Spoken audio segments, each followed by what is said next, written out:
This is Audible. Audible Inc. presents The 5 Elements of Effective Thinking. Written by Edward B. Berger, Ph.D., and Michael Starbird, Ph.D.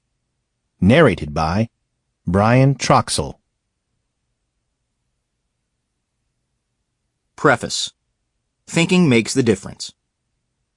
The root of success in everything, from academics to business to leadership to personal relationships and everything else, is thinking. Whether it's thinking disguised as intuition or as good values or as decision-making or problem-solving or creativity, it's all thinking. So it is not a surprise that thinking more effectively is the key to success for students, business leaders, artists, writers, politicians, and all of us living our everyday lives. Doing anything better requires effective thinking. That is, coming up with more imaginative ideas, facing complicated problems, finding new ways to solve them, becoming aware of hidden possibilities, and then taking action. What is a surprise is that the basic methods for thinking more clearly, more innovatively, more effectively are fundamentally the same in all areas of life. In school, in business, in the arts, in personal life, in sports, in everything. The other surprise is that those methods of effective thinking can be described, taught, and learned. They are not inborn gifts of a special few. They are not so esoteric that only geniuses can master them. All of us can learn them and use them, and that is what this audiobook is about. We, the authors, did not begin our careers with the goal of discovering strategies of effective thinking. We began our careers teaching the abstract ideas of mathematics. But over the years, we came to realize that what actually makes a difference are a few habits of thinking that people can apply in everyday life, methods that are not mathematical at all. This audiobook offers thought-provoking ways to provoke thought. These strategies have inspired many people in all walks of life to become more successful, and we hope that you too will create success through effective thinking. Introduction. Elements of effective thinking, learning, and creating. I know quite certainly that I myself have no special talent. Curiosity, obsession, and dogged endurance, combined with self-criticism, have brought me to my ideas. Albert Einstein.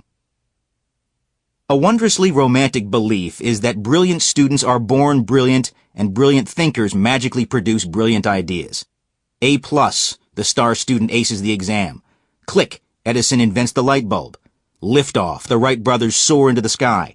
Abracadabra, J.K. Rowling apparates Harry Potter. Yay, the founding fathers resolve the Bill of Rights. Whoosh, Ralph Lauren turns heads on fashion's runways.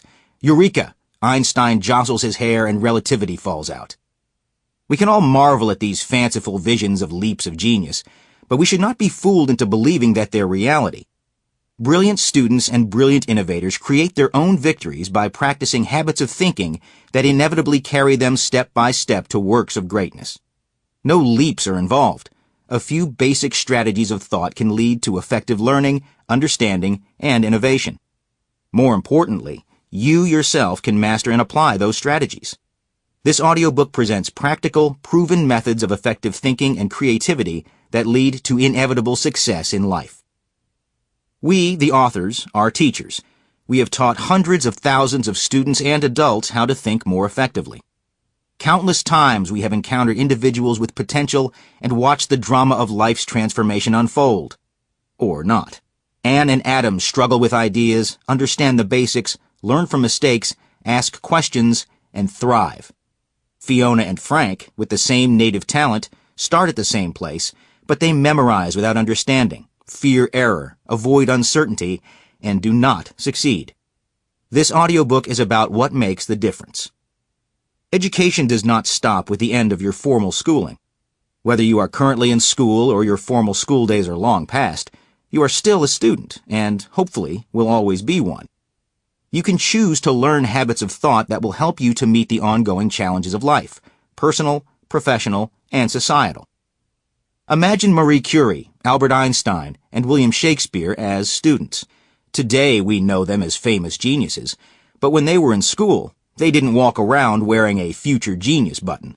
Instead, they just looked at the world differently by applying habits of mind that allowed them to discover and create new and profound ideas. While we can celebrate famous geniuses and be inspired by their remarkable stories, this audiobook is about you, a real person with strengths and weaknesses, not a mythologized hero.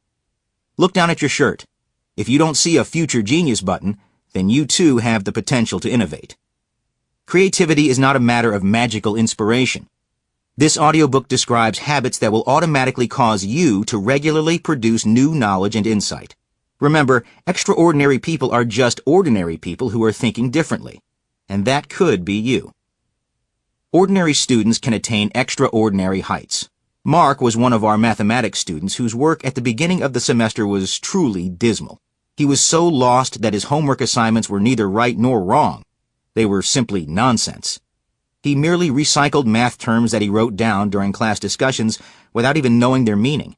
It was as if he were writing a poem in a language that he himself did not understand.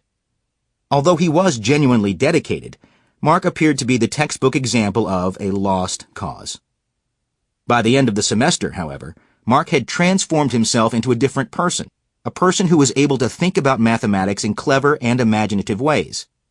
As the term came to a close, he devised a creative and correct solution to a difficult, long-standing challenge that no one else in the class was able to resolve. At some point during the semester, Mark had the epiphany that mathematics had meaning, and that he could make sense of it.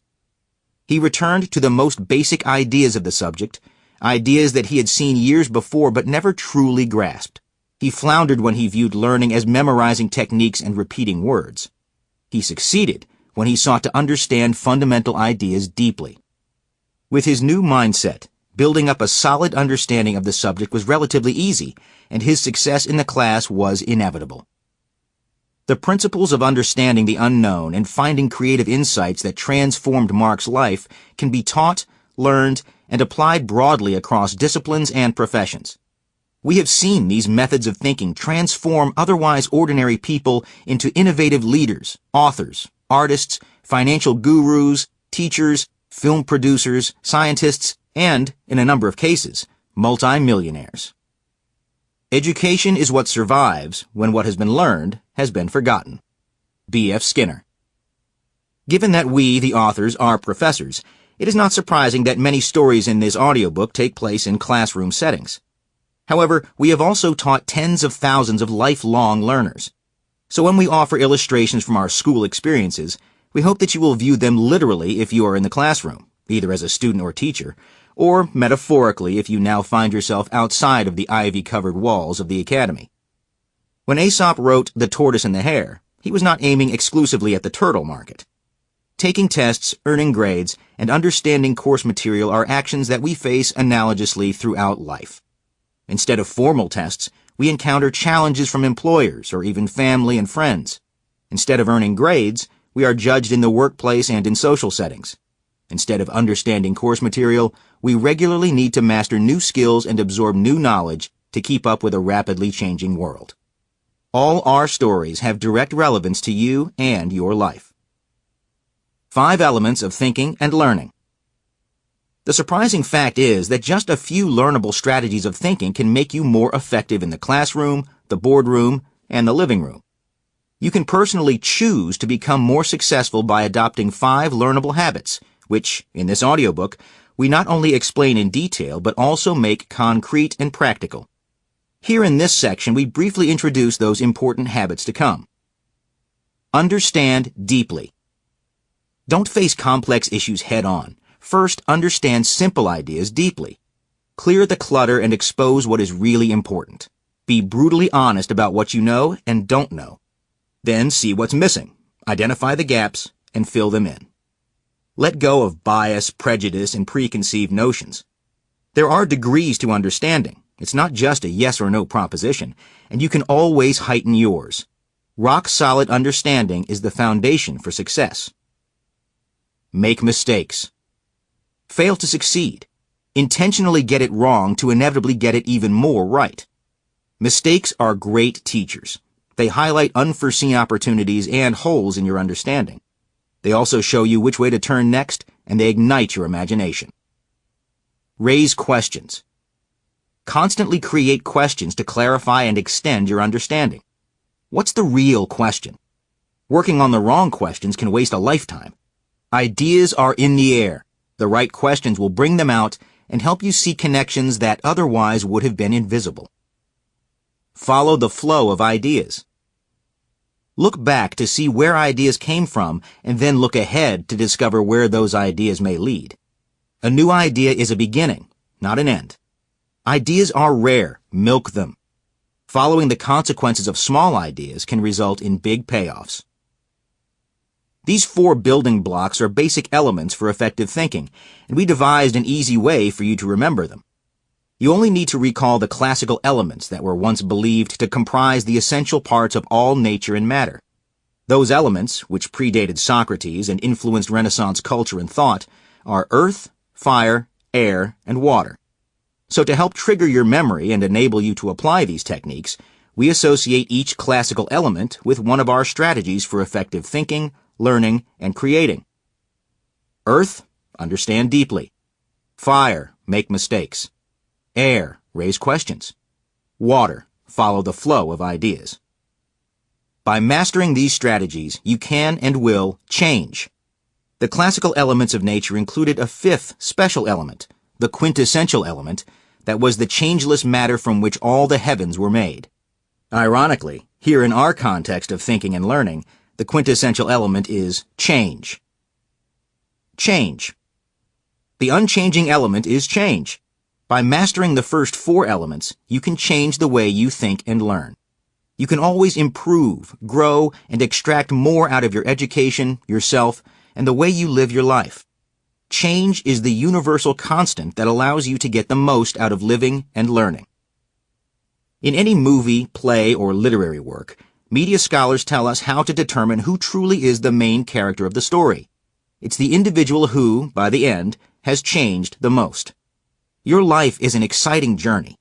When you embrace change, you put yourself front and center by intentionally deciding in which direction you wish your life's drama to unfold. In doing so, you become the main hero in your own life's adventure. The chapters ahead unpack the previous soundbite sentences by more fully describing our 5 elements of effective thinking. Exercises, action items, illustrations, and stories in each chapter turn these elements into a practical way to vastly improve individuals and organizations. The elements and exercises provide you with an intellectual GPS to help you navigate through life. We have seen countless inspirational examples of people who flourish well beyond their own expectations. These stories feed our optimistic belief that we are all capable of living our lives far more successfully than we generally do. Our hope is that students will find these elements transformative. Instructors will use these lessons to enrich their classes. Leaders of society, whether in business, science, politics, or the arts, will employ these strategies to become more innovative. And lifelong learners will apply these principles to better live as ever-evolving students of the world. How to listen to this audiobook. Your challenge is to make these elements a part of your daily routine. We urge you to listen to this tiny audiobook carefully and then re-listen to it. In fact, we thought of literally repeating the entire text 3 times, making the audiobook 3 times as long. However, our publisher refused to embrace our innovative idea. Instead, we suggest 3 listenings as follows. First listen.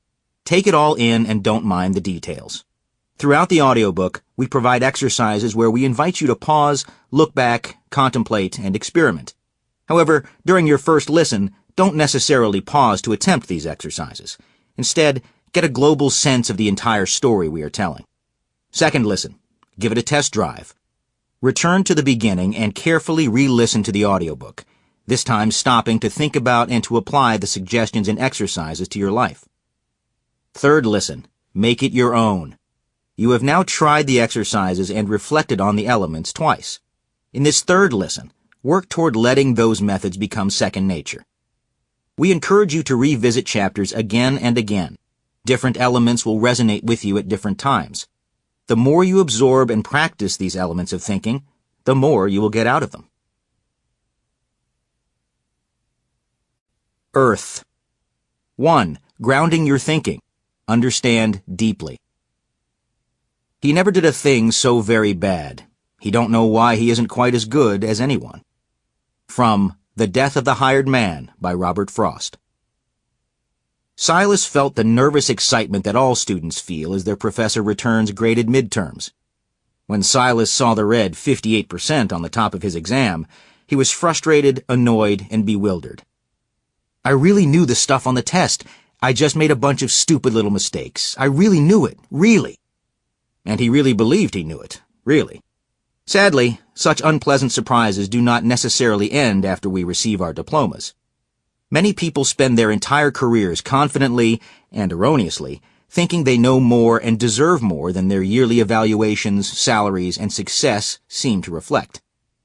Understanding is not a yes or no proposition. It's not an on or off switch. Silas spent hours studying for his test, but he spent that time memorizing facts rather than building a deep understanding. He would have earned a higher grade had he invested the same amount of time mastering the fundamentals, identifying essential themes, attaching each idea to that core structure, and finally, imagining what surrounds or extends the material he was studying.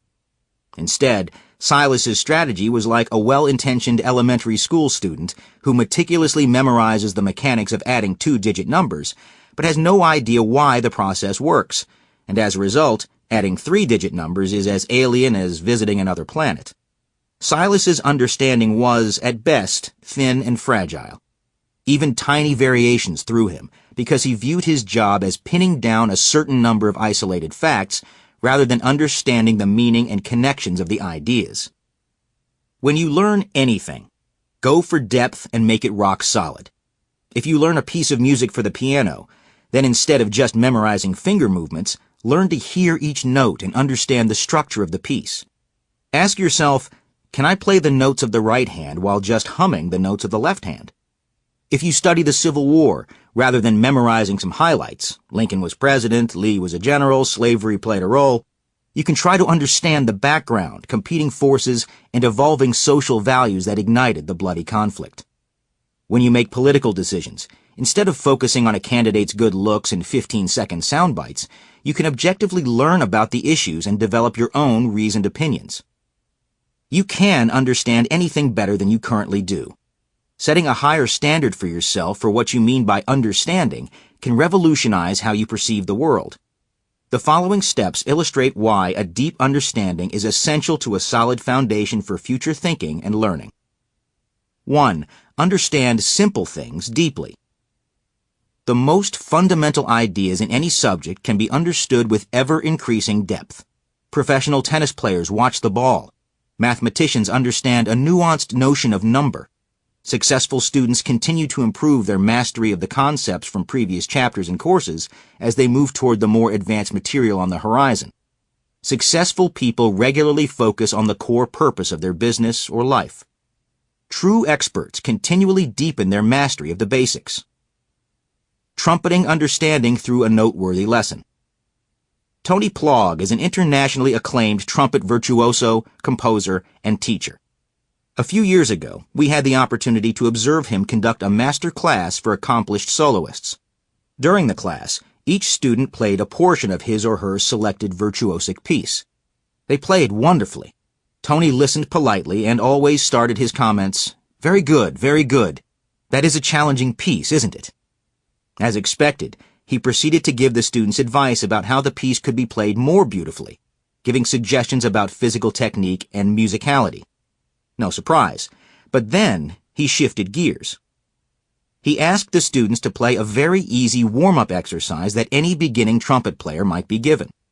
They played the handful of simple notes, which sounded childish compared to the dramatically fast, high notes from the earlier, more sophisticated pieces. After they played the simple phrase, Tony, for the first time during the lesson, picked up the trumpet. He played that same phrase, but when he played it, it was not childish. It was exquisite. Each note was a rich, delightful sound. He gave the small phrase a delicate shape, showing a flowing sense of dynamics that enabled us to hear meaning in those simple notes. The students' attempts did not come close. The contrast was astounding.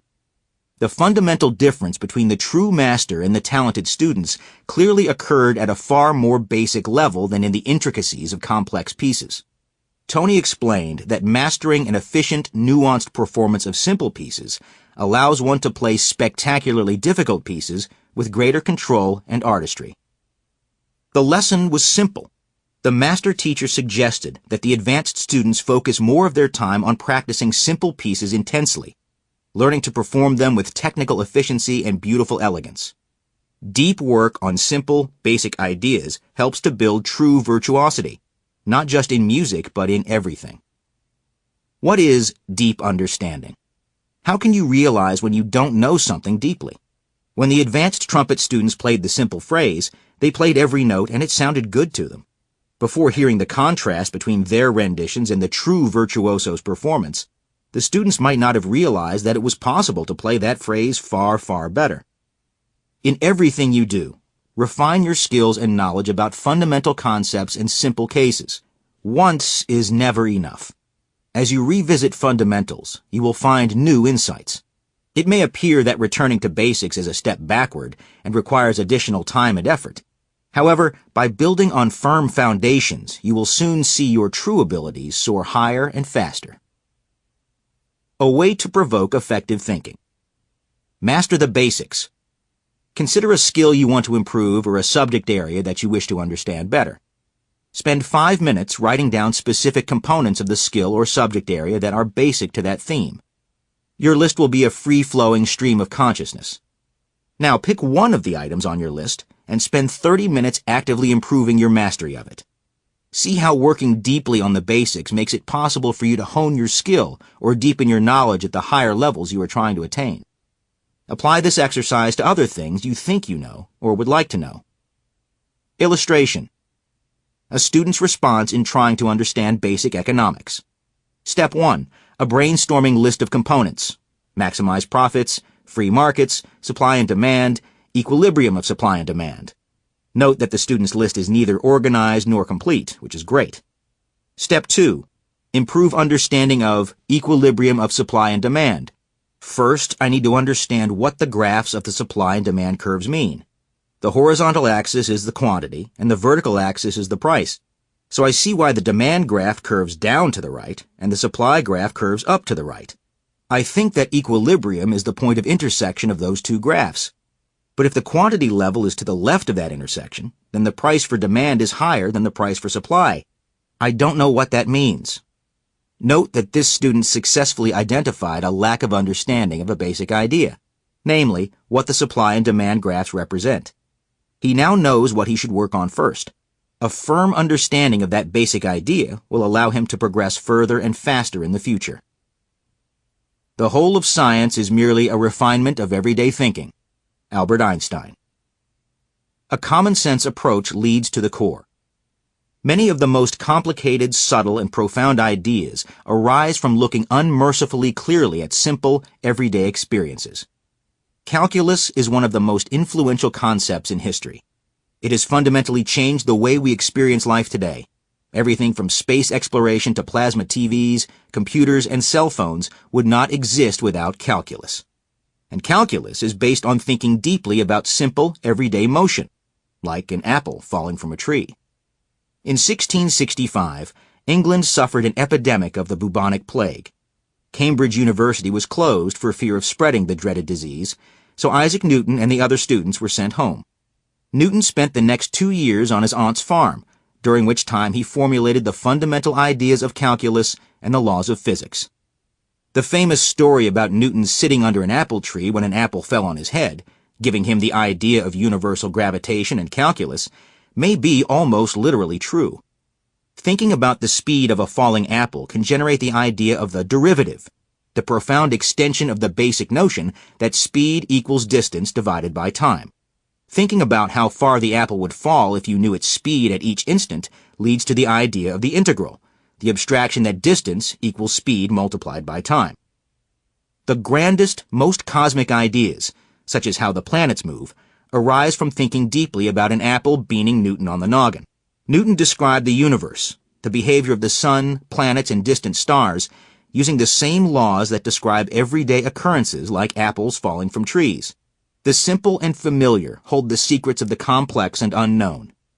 The depth with which you master the basics influences how well you understand everything you learn after that. Today, when math teachers are asked what makes calculus so difficult to teach, most reply, "My students don't know the basic mathematics that they saw in the 8th or ninth grade."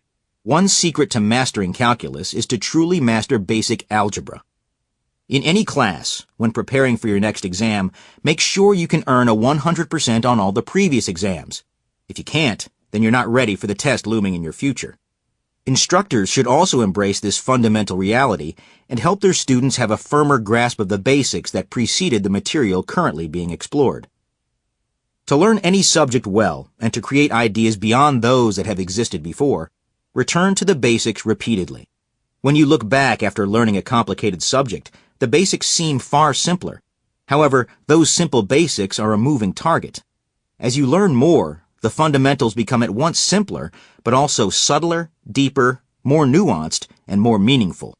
The trumpet virtuoso found limitless beauty in a simple exercise, and in turn, found deep insights into the more interesting, difficult pieces. A way to provoke effective thinking. Ask, what do you know? Do you or don't you truly know the basics? Consider a subject you think you know, or a subject you are trying to master. Open up a blank document on your computer. Without referring to any outside sources, write a detailed outline of the fundamentals of the subject. Can you write a coherent, accurate, and comprehensive description of the foundations of the subject, or does your knowledge have gaps? Do you struggle to think of core examples? Do you fail to see the overall big picture that puts the pieces together? Now compare your effort to external sources, text, internet, experts, your boss. When you discover weaknesses in your own understanding of the basics, take action. Methodically learn the fundamentals. Thoroughly understand any gap you fill in as well as its surrounding territory. Make these new insights part of your base knowledge and connect them with the parts that you already understood. Repeat this exercise regularly as you learn more advanced aspects of the subject, and save your earlier attempts so that you can look back and see how far you've traveled. Every return to the basics will deepen your understanding of the entire subject. Illustration. Voting. How well do you know the candidates running for office, their records, their positions? Write a list of issues that are important to you. Then list what you believe to be the positions of the candidates on each issue, their stated opinions, their voting records, and their other actions associated with the issue. Most voters will have inaccurate or only meager knowledge, particularly for candidates they don't support. Then look up the actual records and see the differences. Fleshing out your knowledge will lead to more informed decisions, on Election Day and beyond. When faced with a difficult challenge, don't do it. In a speech delivered to Congress on May 25, 1961, John F. Kennedy challenged the country with the words, "I believe that this nation should commit itself to achieving the goal, before this decade is out, of landing a man on the moon and returning him safely to the Earth." On May 26th, the National Space Council didn't suit up an astronaut. Instead, their first goal was to hit the moon, literally. And just over 3 years later, NASA successfully smashed the Ranger 7 into the moon at an impact velocity of 5,861 miles per hour, after the unmanned spacecraft transmitted over 4,000 photographs of the lunar surface. It took 15 ever-evolving iterations before the July 16, 1969 gentle moon landing and subsequent moonwalk by the crew of the Apollo 11 spacecraft. Great scientists, creative thinkers, and problem solvers do not solve hard problems head-on. When they are faced with a daunting question, they immediately and prudently admit defeat. They realize that there is no sense in wasting energy vainly grappling with complexity when, instead, they can productively grapple with simpler cases that will teach them how to deal with the complexity to come. If you can't solve a problem, then there is an easier problem you can't solve. Find it. George Polya. When the going gets tough, creative problem solvers create an easier, simpler problem that they can solve. They resolve that easier issue thoroughly and then study that simple scenario with laser focus. Those insights often point the way to a resolution of the original, difficult problem. Apply this mindset to your work. When faced with a difficult issue or challenge, do something else. Focus entirely on solving a sub-problem that you know you can successfully resolve. Be completely confident that the extraordinarily thorough work that you invest on the subproblem will later be the guide that allows you to navigate through the complexities of the larger issue. But don't jump to that more complex step while you're at work on the sub-issue. First, just try to hit the moon. Walking on its surface is for another day. A way to provoke effective thinking.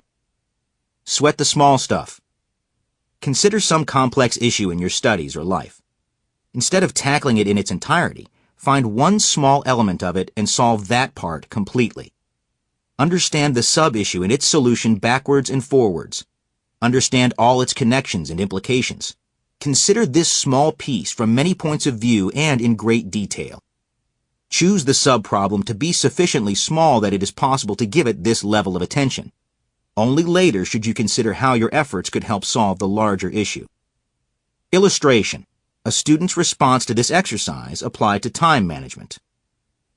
Time management is too big an issue for me, so I'll just focus on getting my homework done. That's still too big a task, so let me just focus on starting my homework. I could commit 10 minutes right after each lecture to review class notes and think about the homework assignment. Then 5 minutes before the next lecture, I could review the notes from the previous lecture. Great, but not always realistic. So to make it practical, when I return to my room for the night, I'll commit at least 10 minutes to review the class notes of the day and to begin the assigned homework. In fact, my problem is not just procrastination, but focus. Aha! So for those 10 minutes, I'll turn off my computer and cell phone and spend that short, uninterrupted time knowing there will be no distractions. Without text messages and emails, those 10 minutes will be qualitatively different and better than 30 minutes of interrupted time. That weird serenity will bring me to a meditation-like, focused state of mind. And looking at the homework on the day it was assigned, when it's still fresh in my mind, is better than investing the same amount of time the day before the homework is due, when I'd have to spend time just remembering what was going on. Once I've made this little 10-minute practice a daily habit, I'll revisit the larger challenge of time management. See how this exercise did its job? It brought out some important principles to be considered when facing the daunting challenge of time management. The value of uninterrupted, focused time, and the value of carving out small, regular intervals of time when they will be most effective. 2. Clear the clutter. Seek the essential. During most of history, when people thought of flight, they thought it was for the birds. And when we visualize flying birds, we see flapping wings. But, as anyone who has flown on an airplane will attest, flapping is not the essence of flight. It's the gentle curve of the top of the wing that matters. The air traveling faster over that curved top creates lift. That curve is the essential feature that generates the lift for birds and the lift for planes. Ignoring the flapping is incredibly difficult, because it's the most conspicuous, loudest, and most obvious feature of birds in flight. It required great focus to ignore the obvious flapping and find the subtle wing curve, the essence that enables us to soar. Uncover the essence. When faced with an issue that is complicated and multifaceted, attempt to isolate the essential ingredients. The essence is not the whole issue. There is a further step of understanding how the other features of the situation fit together. However, clearly identifying and isolating essential principles can guide you amid the morass.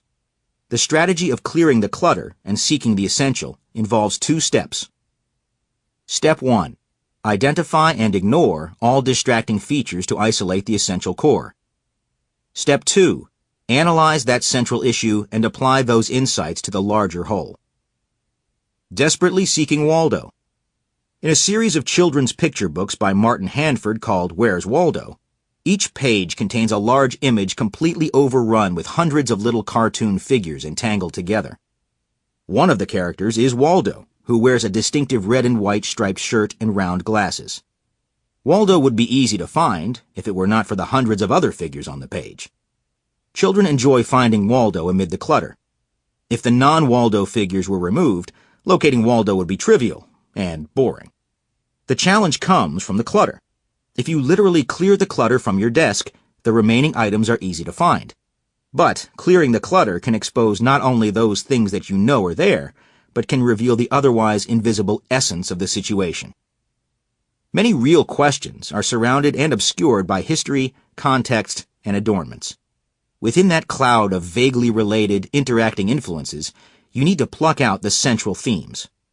Often you may be surprised that after you pare down a complex issue to its essentials, the essentials are much clearer and easier to face. Ignoring things is difficult. Often the peripheral clutter is blinking and clanging and trying madly to draw your attention away from what is really going on. By systematically ignoring one distraction after another, you can turn your attention to more central, often initially invisible, themes. After clearing the clutter, what remains will clarify understanding and open the door to creating new ideas.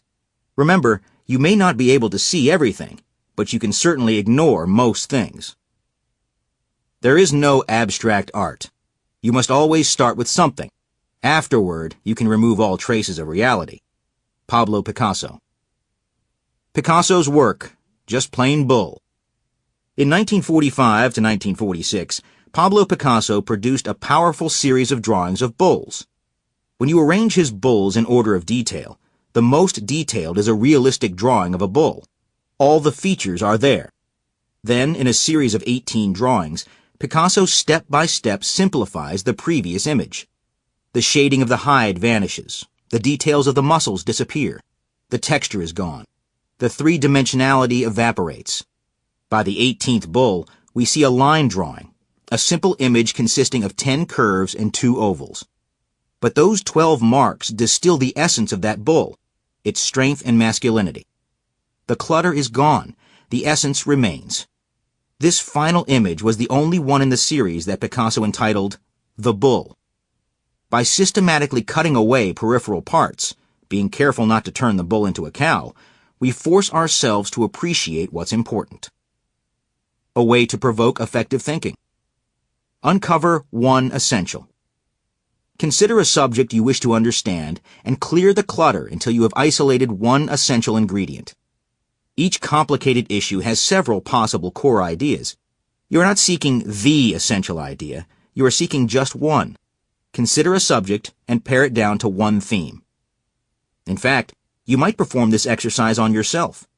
What do you view as essential elements of you? Isolating those elements can give a great deal of focus to life decisions. Illustration: parenting.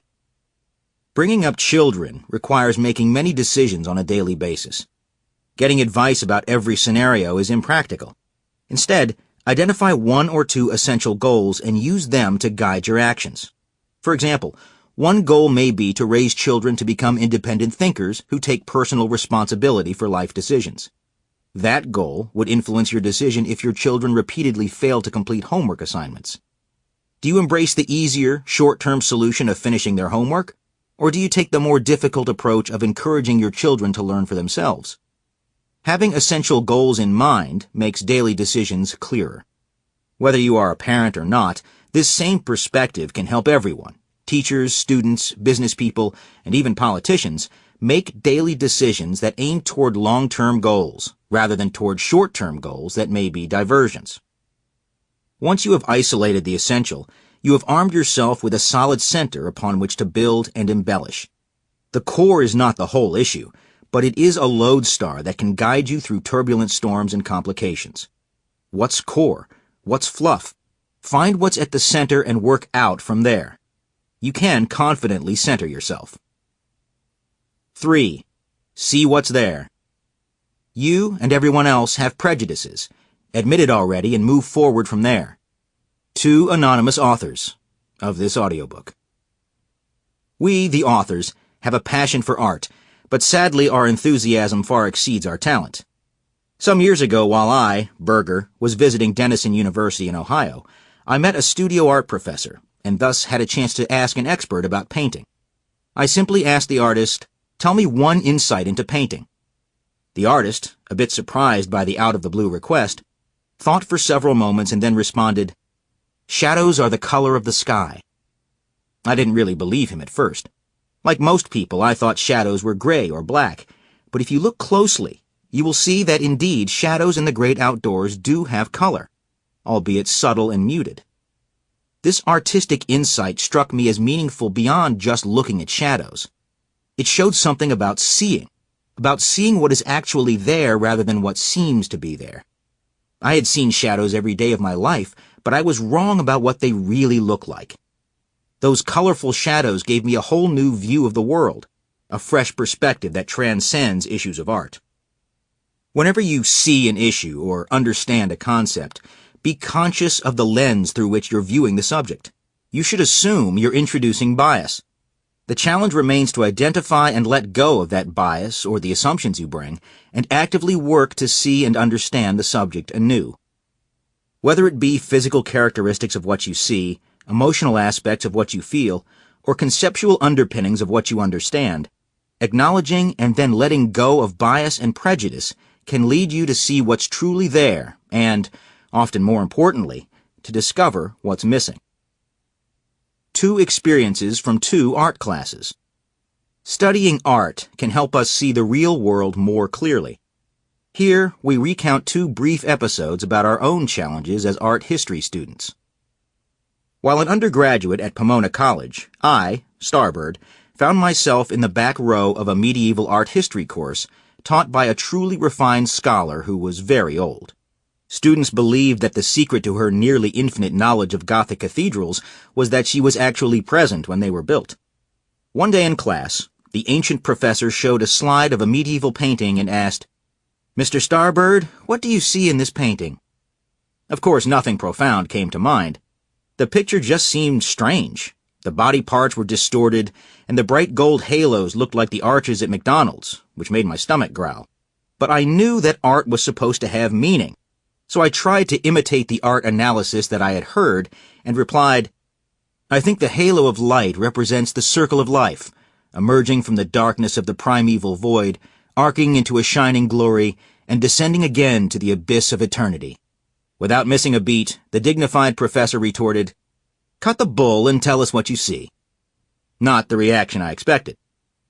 The second story occurred many years later when the other author, Berger, as a professor, decided to audit a popular introductory art history course at Williams College. The art professor was brilliantly theatrical and the lectures were riveting. Early in the term, the professor projected an image of a monk, his back to the viewer, standing on the shore, looking off into a blue sea and enormous sky. The professor asked the class, "What do you see?" The darkened auditorium was silent. We looked and thought as hard as possible for the hidden meaning, but came up with nothing. We must have missed it. With dramatic exasperation, she answered her own question. "It's a painting of a monk. His back is to us. He is standing near the shore. There's a blue sea and enormous sky." Why didn't we see it? So as not to bias us, she posed the question without revealing the artist or title of the work. In fact, it was Caspar David Friedrich's The Monk by the Sea, 1808 to 1810. To better understand your world, consciously acknowledge what you actually see, no matter how mundane or obvious, rather than guess at what you think you are supposed to see. Saying what you actually see forces you to become conscious of what is there and also what is missing. If you see it, then say it. If you don't see it, then don't claim to see it. Being honest and accurate about what you actually know and don't know forces you to identify and fill gaps in your understanding. It is at the interface between what you actually know and what you don't yet know where true learning and growth occurs. A way to provoke effective thinking. Say it like you see it. Homework assignments, tests, and job-related assessments ask you what you know. Unfortunately, partial credit or social pressure often encourages you to pretend to know a bit more than you actually do. So in the privacy of your own room, look at assignments or possible test questions and write down the weaknesses as well as the strengths of what you know and don't know. Deliberately avoid glossing over any gaps or vagueness. Instead, boldly assert what is tepid or missing in your understanding. Now take the action of filling in the gaps. Identifying and admitting your own uncertainties is an enormous step towards solid understanding. Illustration. Communication. If you are writing an essay, read literally what you have written, not what you intended to communicate. Pretend you don't know the argument you are making and read your actual words. What's confusing and what's missing? If you think you know an idea, but can't express it clearly, then this process has identified a gap or vagueness in your understanding. After admitting and addressing those weaknesses, your exposition will be clearer and more directed to the actual audience. When delivering an address or making a presentation, apply this same process of deliberately listening to the actual words you are speaking rather than what you imagine you are saying. What everybody believes is not always what's actually true. Commonly held opinions are frequently just plain false. Often we are persuaded by authority and repetition rather than by evidence and reality. This tendency to accept what surrounds us makes it difficult to separate what we really know from what we just believe we know. To illustrate this distinction, let's consider the downfall of gravity. Around 340 BCE, Aristotle asserted that objects fall at a rate proportional to their weight. In other words, he thought that heavier objects fall faster than lighter ones. People accepted this assertion for two reasons. A, it sounded reasonable, and B, Aristotle said it. The combination of reasonableness and authority is a recipe for entrenched bias. People accepted Aristotle's description of falling bodies for nearly 2,000 years. Finally, during the 16th and 17th centuries, people slowly moved from relying on authority to relying on evidence. As often happens in the recounting of history, the reality of incremental progress is replaced by a myth about an instant change in perspective. In this case, a myth about Galileo condenses an evolving shift in perspective into a single decisive experiment supposedly, but not actually, conducted by Galileo. As legend has it, in 1588, Galileo challenged Aristotle's theory about falling bodies by climbing up to the top of the Leaning Tower of Pisa, lugging an iron cannonball and a less weighty wooden ball of equal size. Hopefully after warning passers-by below, he simultaneously dropped both balls, and much to the surprise of many, especially the unsuspecting promenaders who did not hear the warning, the two balls crashed into the ground at the same instant, thus demonstrating that heavier bodies do not fall faster. In fact, except for air resistance, bodies fall at the same rate regardless of their weight. The real myth, then and now, is that people would instantly rely on evidence rather than authority. How can people, for thousands of years, believe false assertions that are easily disproved? Answer: individuals tend to accept ideas if people they know or respect state or believe those ideas. You need to be very clear about the foundations of your opinions. If you believe something only because another person, even a professor, told you it was so, then you should not view your understanding as rock solid. The Galileo story illustrates the healthy attitude that evidence settles a question no matter who says the opposite. Search for evidence and don't be satisfied until you know the why. It's not what you don't know that gets you in trouble. It's what you do know that ain't so. Will Rogers, or Mark Twain, or someone else. How do you know? Becoming aware of the basis of your opinions or beliefs is an important step toward understanding yourself and your world better. Regularly consider your opinions, beliefs, and knowledge and subject them to the "how do I know" test. What is the evidence that your understanding is based upon? Become aware of the sources of your opinions. If your sources are shaky, then you might want to be more open-minded to the possibility that your opinion or knowledge might be incorrect. Regularly find cases in which you need to rethink your views. Opening our minds to counterintuitive ideas can be the key to discovering novel solutions and building deeper understanding. But how can we take advantage of those opportunities? Certainly we are not intentionally closed-minded. So how can we break free of our unintended closed-mindedness and see the world with less bias? First, we can simply try out alternative ideas hypothetically and temporarily. In other words, don't say, "Okay, I'll change my opinions on healthcare right now." Instead, say, "For the next day, or even the next 20 minutes, I'll pretend my opinions are the opposite of what I normally believe, even though I know it's nonsense, and see where those new beliefs take me." This strategy allows you to explore ideas without having to overcome deeply ingrained moral or institutional prejudices. Even following ideas that you know are wrong can be illuminating. Because in following the consequences of those wrong ideas, you might be led to better understand why your original belief is indeed correct, or you might be led to new and unexpected insights that run counter to your original beliefs. The 20th century physicist Niels Bohr used this process while trying to understand quantum mechanics. Quantum mechanics is a bizarre description of fundamental particles in physics. Its assertions about the nature of nature are strange and run counter to our intuition about the universe. So in trying to decide whether quantum mechanics might be a correct description of our physical world, Bohr instituted a practice at the Institute for Advanced Study of spending one day assuming that quantum mechanics was true and following the implications of that perspective, and then spending the next day assuming that quantum mechanics was false and following the consequences of that view. By alternating his views, he was able to explore each alternative more objectively. Incidentally, he eventually decided that quantum mechanics was a better description than the alternative theory of the day. A way to provoke effective thinking. Try on alternatives and size up the fit. Take some opinion that you hold that other people, those who clearly are wrong, do not hold. Every other hour, accept your own current opinion and think about its implications, and on the alternate hours, accept the alternative opinion and see where that leads. Try not to be judgmental. Don't resist the alternative views. You are not committing to any change. This exercise has the goal of understanding alternatives more realistically. As a result, you might change an opinion, but more likely you will simply have a better understanding of why the alternative views make sense to others. If an hour is too long a time period, try the challenge in 15-minute intervals. Illustration. Sit next to the other side. Attend a meeting or dinner sponsored by a group that has a point of view different from your own. If you're a student and a Republican, attend a Young Democrats Club event. If you're an atheist, attend a Christian fellowship meeting. You might feel a bit uncomfortable at first, but avoid having your mind instantly think of refutations.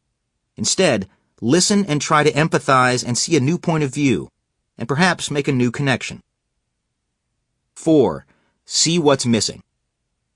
Forcing yourself to see what's actually in front of you, rather than what you believe you should see, is a difficult task. However, an even greater challenge is to see what's missing. One of the most profound ways to see the world more clearly is to look deliberately for the gaps, the negative space, as it is called in the art world. That is, the space surrounding the objects or issues of interest. In our daily and intellectual experiences, there are gaps of many sorts. If you're studying some body of material, ask yourself to identify those concepts that you truly do not fully understand. Those concepts may, in fact, be from previous courses of study or ideas that you were supposed to have mastered in an earlier class or at an earlier point in your life. Don't despair.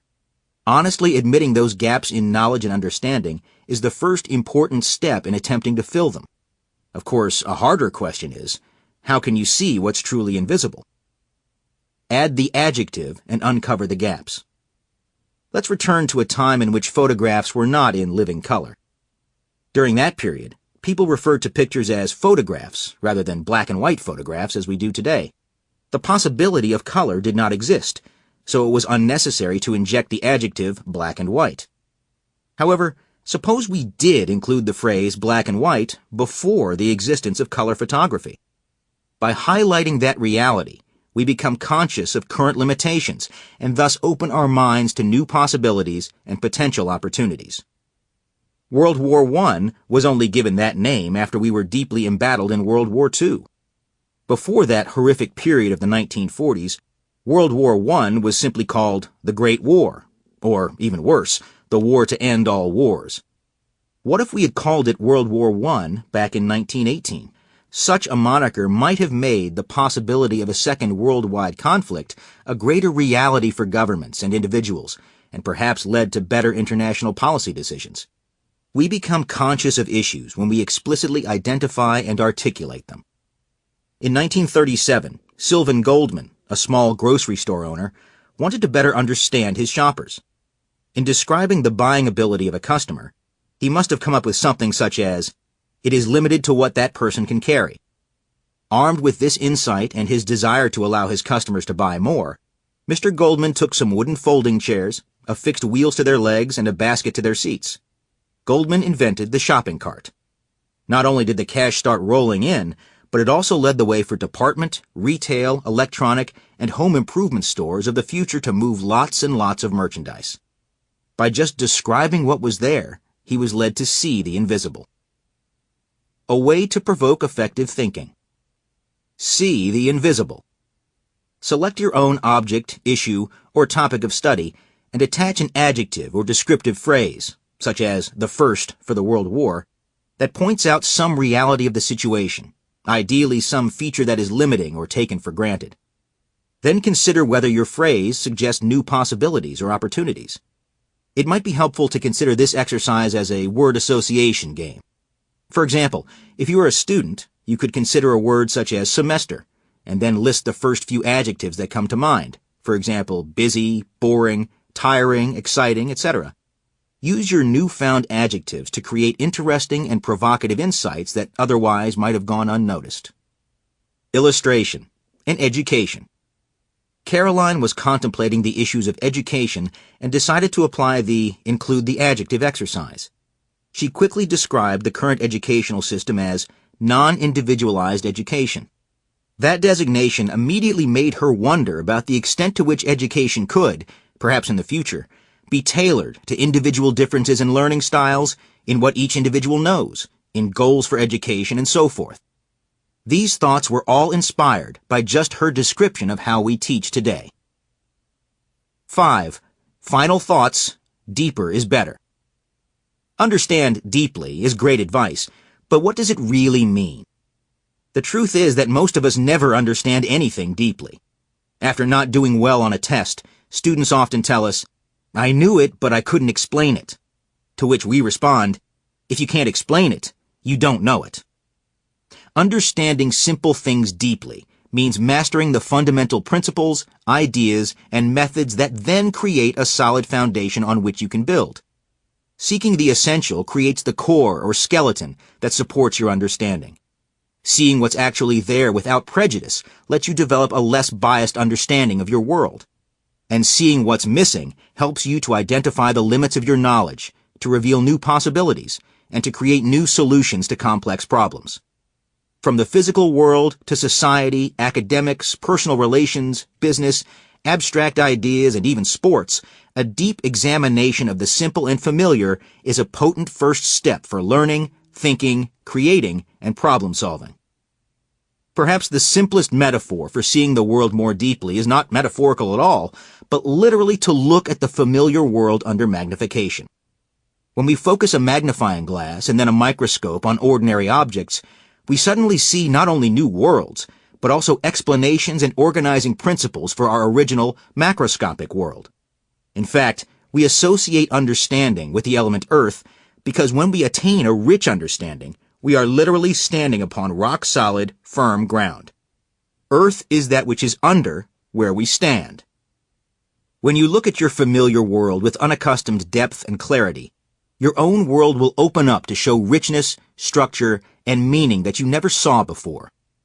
Among the goals of this audiobook are to describe how you can construct original ideas, how you can solve old problems, and how you can create new worlds. Here we are advocating a process that starts with your most comfortable surroundings, your most familiar territory, the basics that you know best, and encourages you to search deeply for features that you don't ordinarily perceive. This strategy opens your mind to success in everything from conquering calculus and producing provocative papers to everything beyond. What you know most about in this world are the familiar objects, actions, and ideas that make up the vast majority of your life experience. But what you don't do regularly is examine those common features of your life with a probing mind. You can intentionally look at familiar objects, actions, ideas, and experiences unusually deeply. And when you do, what worlds you will discover. The familiar is full of unseen depth and wonder. Clear away the distractions, see what's actually there, and make the invisible visible. Fire. 2. Igniting insights through mistakes. Fail to succeed. Success is the ability to go from one failure to another with no loss of enthusiasm. Winston Churchill. Back in the 1970s, 3 young guys, one being a college dropout, saw a chance to make it big.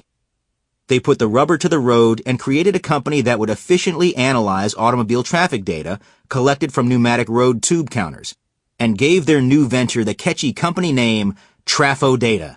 How could it fail?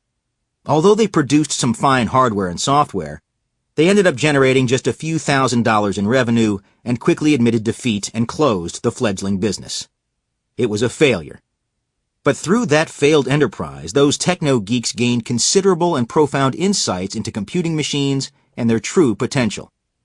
Two of those founders took what they learned from their failed attempt and launched another startup company, this time with the catchy name Microsoft. Paul Allen and Bill Gates are poster boys for the power of exploiting failure and allowing mistakes to lead the way. Fail is not an obscene word. In our society, fail is viewed as another offensive four-letter word beginning with F. The typical attitude that mistakes should be avoided is patently wrong and has several detrimental consequences.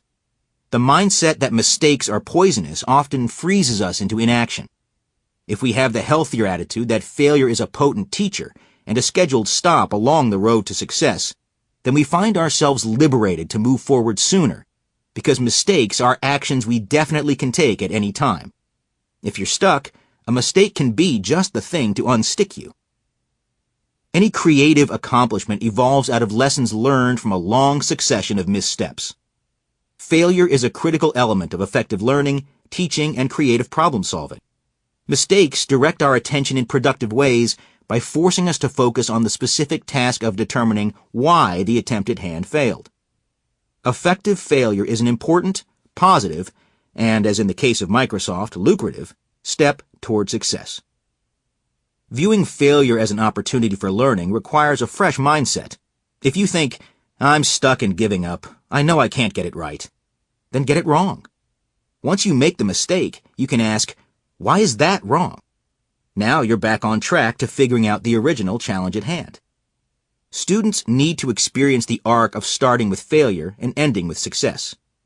Teachers need to embrace the power of failure by consciously inspiring students to learn the productive potential of making mistakes as important steps toward understanding. A way to provoke effective thinking. Fail 9 times. The next time you face a daunting challenge, think to yourself, in order for me to resolve this issue, I will have to fail 9 times, but on the 10th attempt, I will be successful. This attitude frees you and allows you to think creatively without fear of failure, because you understand that learning from failure is a forward step toward success. Take a risk, and when you fail, no longer think, oh no, what a frustrating waste of time and effort, but instead, extract a new insight from that misstep and correctly think, great, 1 down, 9 to go. I'm making forward progress. And indeed you are. After your first failure, think, terrific, I'm 10% done. Mistakes, loss, and failure are all flashing lights clearly pointing the way to deeper understanding and creative solutions. Illustration. The author's response.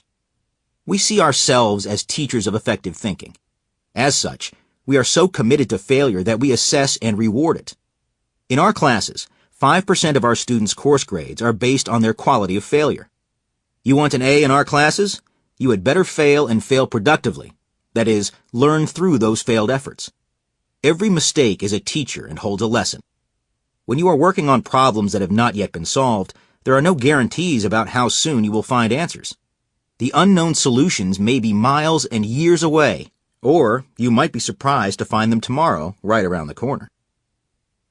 The moral of the story of this chapter is that mistakes are positive elements of quintessential thinking, and failure is an important part of the foundation upon which to build success. I've missed more than 9,000 shots in my career. I've lost almost 300 games. 26 times I've been trusted to take the game-winning shot and missed. I've failed over and over and over again in my life. And that is why I succeed. Michael Jordan. Once you're open to the positive potential of failure, failing productively involves 2 basic steps: creating the mistake and then exploiting the mistake. In this chapter, we encourage you to embrace several facets of failure that can lead to success. One method is to try your best to get it right and, if and when you fail, isolate the specific failed features of that attempt. Alternatively, deliberately try something that you know is wrong to identify and clarify specifically where the defects lie. Analyze each specific mistake to understand the reason it's wrong, thus gaining new insights and pointing you in the right direction. Finally, examine the mistakes to see if the failed attempt might be a correct solution to a different problem. 1. Welcome accidental missteps. Let your errors be your guide.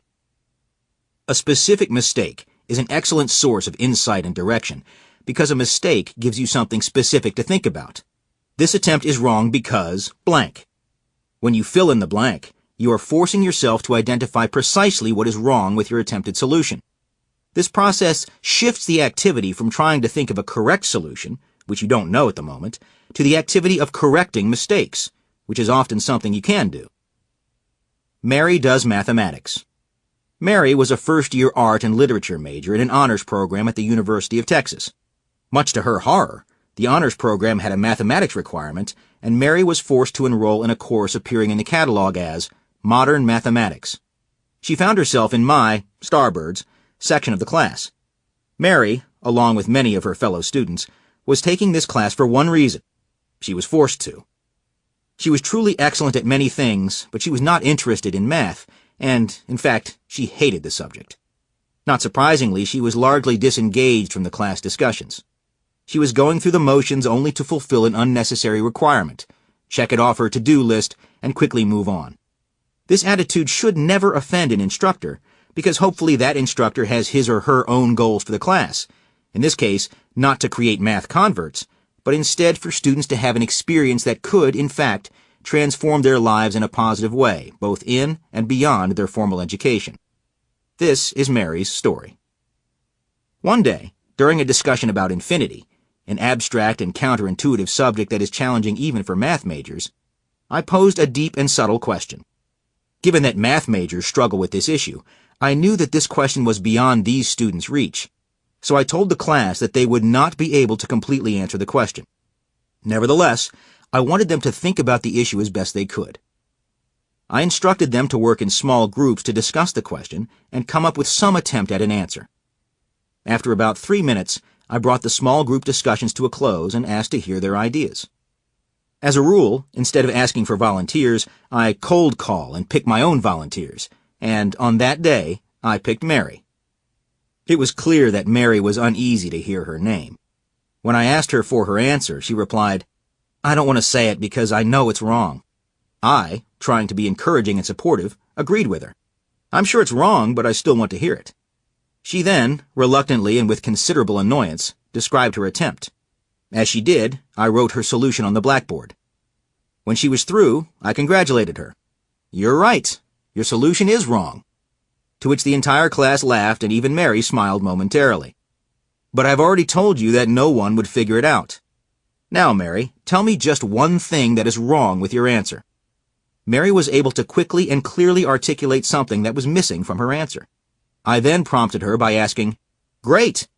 Now, how can you expand your incomplete solution to remove that specific defect you mentioned?" In a perfect Jeopardy response, she asked, "Couldn't we just..." and offered a small modification of her original attempt that fixed the particular defect she had detected. "Great! Now, Mary, is this solution correct?" To which she quickly answered, "No." "Great! So, Mary, tell me just one thing that is wrong with your current answer." She did. "Great! Now fix your incomplete solution to remove as many defects as you can find." Adapting the method that fixed the first defect, she quickly fixed several more and explained to the class her modified answer. "Great! Now, Mary, is this solution correct?" To which she triumphantly answered, "Yes." But another student piped up and pointed out that there were still some omissions.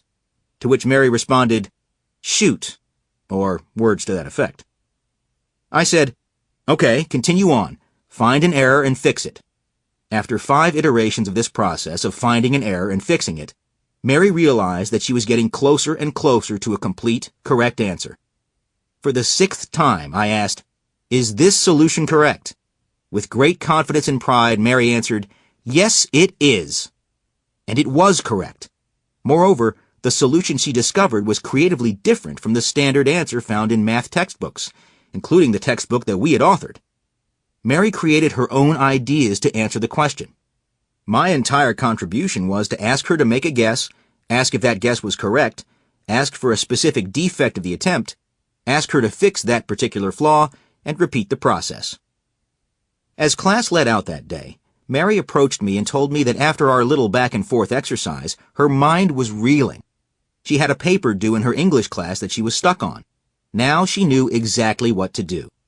She would just sit down and write a really bad draft and then look for problems and fix them.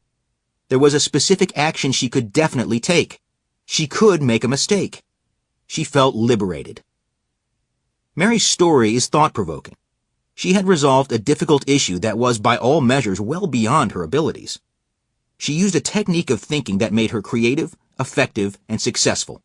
There is no vagueness or uncertainty about having solved this mathematical challenge. She definitely could not have done it without help. But the help was not mathematical. The help was entirely about how to engage her mind. And, of course, she could have used that exact same technique by simply giving herself the same prompts. Make an attempt, find a flaw, fix it, make an attempt. She could have been her own teacher. Furthermore, she can apply that technique to anything she wishes. Mary's story illustrates one specific, practical, broadly applicable strategy for effective thinking, learning, and creating. Successful students and famously successful people have used this strategy throughout history, and you can use it for your own benefit. Missteps in history.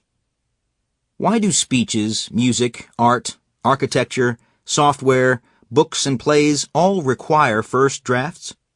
Because it's not until Shakespeare reads his bad first draft that he will discover what's really rotten in the state of Denmark. The defects as well as the strengths of our first effort aren't available for us to examine until they exist. Making the errors overt makes the corrections overt as well. Moreover, drafts often contain unexpected strong features. Iteration allows us to see what's there and how we can improve, a little bit at a time. On December 8, 1941, Franklin Delano Roosevelt delivered to Congress and the American people one of the most important speeches of his presidency. The first line of his oration was so powerful that many still remember his words. Yesterday, December 7, 1941, a date which will live in infamy, the United States of America was suddenly and deliberately attacked by naval and air forces of the Empire of Japan. Those perfectly chosen words did not arrive all at once. They evolved from an earlier typed draft, a draft that FDR himself edited in his own hand. That earlier opening line read, Yesterday, December 7, 1941, a date which will live in world history, the United States of America was simultaneously and deliberately attacked by naval and air forces of the Empire of Japan without warning. Great speeches only become great after they had the opportunity first to be, well, not so great. A man's errors are his portals of discovery. James Joyce. First drafts are not just for writers. Thomas Edison was famous for his incremental approach to intentional invention. Try something, see what's wrong, learn from the defect, try again. When he said that invention is 1% inspiration and 99% perspiration, the perspiration was the process of incrementally making mistakes and learning from them to make the next attempts more apt to be closer to right. When Edison was asked how he felt about his countless failed attempts at making a light bulb, he replied, I have not failed. I've just found 10,000 ways that won't work. Success is not about almost always succeeding. How would you feel if you were failing about 60% of the time? Sounds like a solid F. Well, in certain contexts, you'd be a superstar. A Major League Baseball player who fails 60% of the time, that is, who has a batting average of 400, would be phenomenal. No living player is that good. So in baseball, every player fails far more than half the time. In mathematical or scientific research, the batting averages are dramatically lower still. If scientists or mathematicians answer even one truly significant question in their whole life, they will be rightly regarded with great esteem. Success is about persisting through the process of repeatedly failing and learning from failure. The American Constitution has been a model for many governments around the world. But how many people remember that this was version 2.0 after the Founding Fathers' first attempt at government, namely the Articles of Confederation, failed? The Articles of Confederation represented an attempt to organize the newly independent American states. When the Articles of Confederation were written, the authors did not view that attempt as a temporary measure until something better came along. The authors were striving for a long-term government. However, the defects of the Articles of Confederation provided valuable insights that led to the Constitution of the United States. And, of course, even our treasured Constitution has amendments, each correcting a defect or adding an improvement. Creating a solution and then identifying its limitations leads to further refined solutions. The way to get good ideas is to get lots of ideas and throw the bad ones away. Linus Pauling. You may not know how to do it right, but you can certainly do it wrong.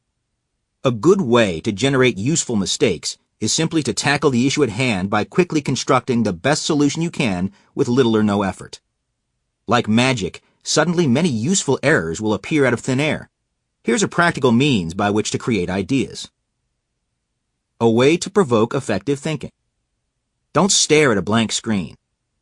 Take an issue or problem you are facing. For example, you may want to get organized, or write a business plan, or improve a course grade, or write a paper, or get more out of life. Open up a blank document on your computer. Now just quickly type any ideas, good, bad, inaccurate, or vague, that you have about the issue. Don't hesitate to record ideas or phrases that you know are not quite right. No one, except you, is going to read what you write. Your ideas will be very bad in many ways. They'll be disorganized and jumbled. They will be inaccurate or simply wrong. They'll be impractical. They will be boring.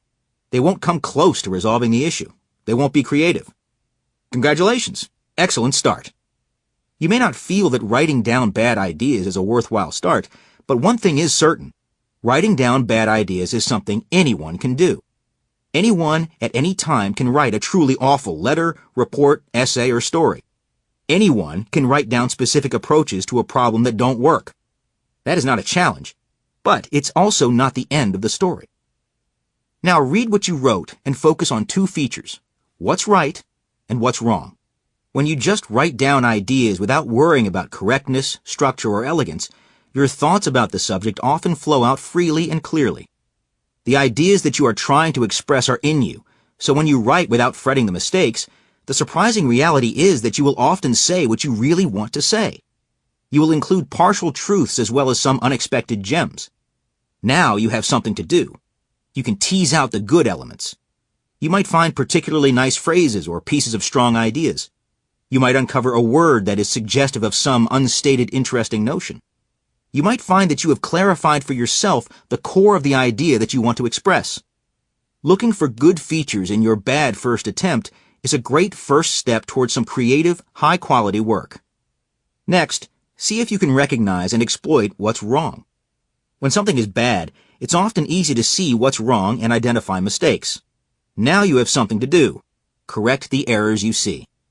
You are no longer staring at a blank computer screen hoping for perfection to magically materialize. You have created ideas and put them out where you can see them. You have traded in the impossible task of creating something that's perfect for the much easier task of mining gems and correcting errors. You are now doing something different. You are not creating a work on a blank canvas, but instead you are responding to a work already there. Your responses, in turn, will lead to new good ideas that you could not have created before you made the requisite mistakes. In making this action item practical, it is important to give yourself enough time for the required iterations. Thus, you must commit to starting your effort, that is, creating a crummy draft or first attempt, far enough in advance to allow the necessary gestation and iteration that leads to a polished work of which you will be proud. So start early. Illustration. This audiobook. You're listening to the result of many applications of this exercise. In my sophomore year at Connecticut College, I experienced a profound exercise in an Introduction to Philosophy class taught by Professor Rice. In the middle of the semester, Rice gave the instructions for the midterm paper. We were to write an essay not to exceed 5 pages with no other specific instructions except the title of the paper itself. Our title was to be, My View of the World. This was a daunting but terrific exercise in taking all the great ancient philosophers we had studied thus far and filtering their ideas through our minds. Then, as the end of this term was looming, Professor Rice gave us the instructions for the final 10-page paper. Again, he simply gave us its title, My View of the World. That opportunity to revisit my own ideas from 2 months earlier and see how my mind had changed was a powerful exercise that remains with me as an important lesson. In fact, I incorporate this profound idea in my own classes on mathematics by asking students to regularly revisit concepts they previously considered. Create such opportunities for yourself, whether you're a student or not. Allow work to grow and evolve through iteratively identifying and improving on previous drafts and missteps. Give credit to failure. Instructors need to celebrate students' useful missteps because those failed attempts lead to important epiphanies at the end. For example, if an instructor gives a cumulative final examination, then why not allow that grade to replace a midterm exam if the score on the final is higher? Why are we punishing students for their intermediate missteps that are, in fact, essential for the learning process? And why not embrace a similar mindset in the business world? If at first you do succeed, try again until you finally fail. In our own classes, we often intentionally solicit student mistakes. First, we ask our students to present their solutions to the entire class. If a student presents a correct solution, we will sometimes ask for another volunteer to present an erroneous solution to the same challenge, so the class can explore the reasons behind that defect. Understanding what doesn't work and why is valuable knowledge. This procedure validates the importance and positive value of making mistakes as a means of moving forward toward a deeper understanding of a body of knowledge. Students need to learn and grow from their intermediate failures. If a student does poorly on an assignment, then tossing it into the back of a notebook never to see the light of day again is foolish failure. This student has been given a great gift, the gift of being told what is wrong. Now it is the student's responsibility, if that individual is interested in truly succeeding, to make that wrong a right. How? By revisiting, right then and there, not the day before the test, those ideas that are not yet rock solid. Students often say, "I got an 80% on this homework, that's good enough and I'm moving on." Bad idea. By not exploiting this great opportunity to learn from their mistakes, they're essentially throwing away, on average, 20% of their grade on the next exam before they've even taken it, and they're building future work on a cracked foundation. Why not learn from your current missteps today and give yourself a 20% bonus in your future? Mistakes present a great opportunity to learn and improve, but action is required. The wise instructor, or organizational leader, will clearly make it worthwhile for a student, or member of the group, right then and there, to learn from the mistakes. To make failure a positive step toward success, you need to revise your work, try again, try more, and seek help until you've completely understood the defects in your mistakes. Ever tried, ever failed, no matter. Try again, fail better. Samuel Beckett. 2. Finding the right question to the wrong answer. Sometimes when your attempt fails to resolve one issue, you might discover that you have actually found an imaginative answer to a totally different question. That is, your bad solution to one problem might lead to a totally different project altogether. A project suggested by the accidental virtues of your mostly bad attempt. Junk bonds. At 3M Research Laboratories, if someone says scotch, coworkers think transparent tape rather than adult beverage, and for good reason. 3M is one of the leading manufacturers of all that is sticky. In 1970, 3M scientist Spencer Silver was working hard to create an even stronger adhesive. His creation was a resounding failure. In fact, the bond was actually weaker than other 3M products of the day. It was so weak, it could be stuck to objects and then easily lifted off them without a trace. Oh well, Silver did not come unglued by his failed attempt, and 3M did not fire him. Wise move, since 4 years later, when 3M scientist Arthur Fry was trying to devise a way of placing bookmarks in his hymnal so they would neither fall out nor damage the pages, he recalled his colleague's weak mixture. Fry coated part of his bookmarks with Silver's super-weak adhesive, and thus accidentally gave birth to one of 3M's most lucrative products, the Post-it note. It all arose out of a failed attempt. Seeing a mistake as possibly a correct answer to a different question puts our thinking on its head. We look at a mistake not as a wrong answer, but instead as an opportunity to ask, what is the question to which this is a correct answer? 2 reactions to mistakes. So when you see or make a mistake, you have at least 2 actions to take. 1, Let the mistake lead you to a better attempt, or 2, ask whether the mistake is a correct answer to a different question. A way to provoke effective thinking. Have a bad day. Bad days happen to good people.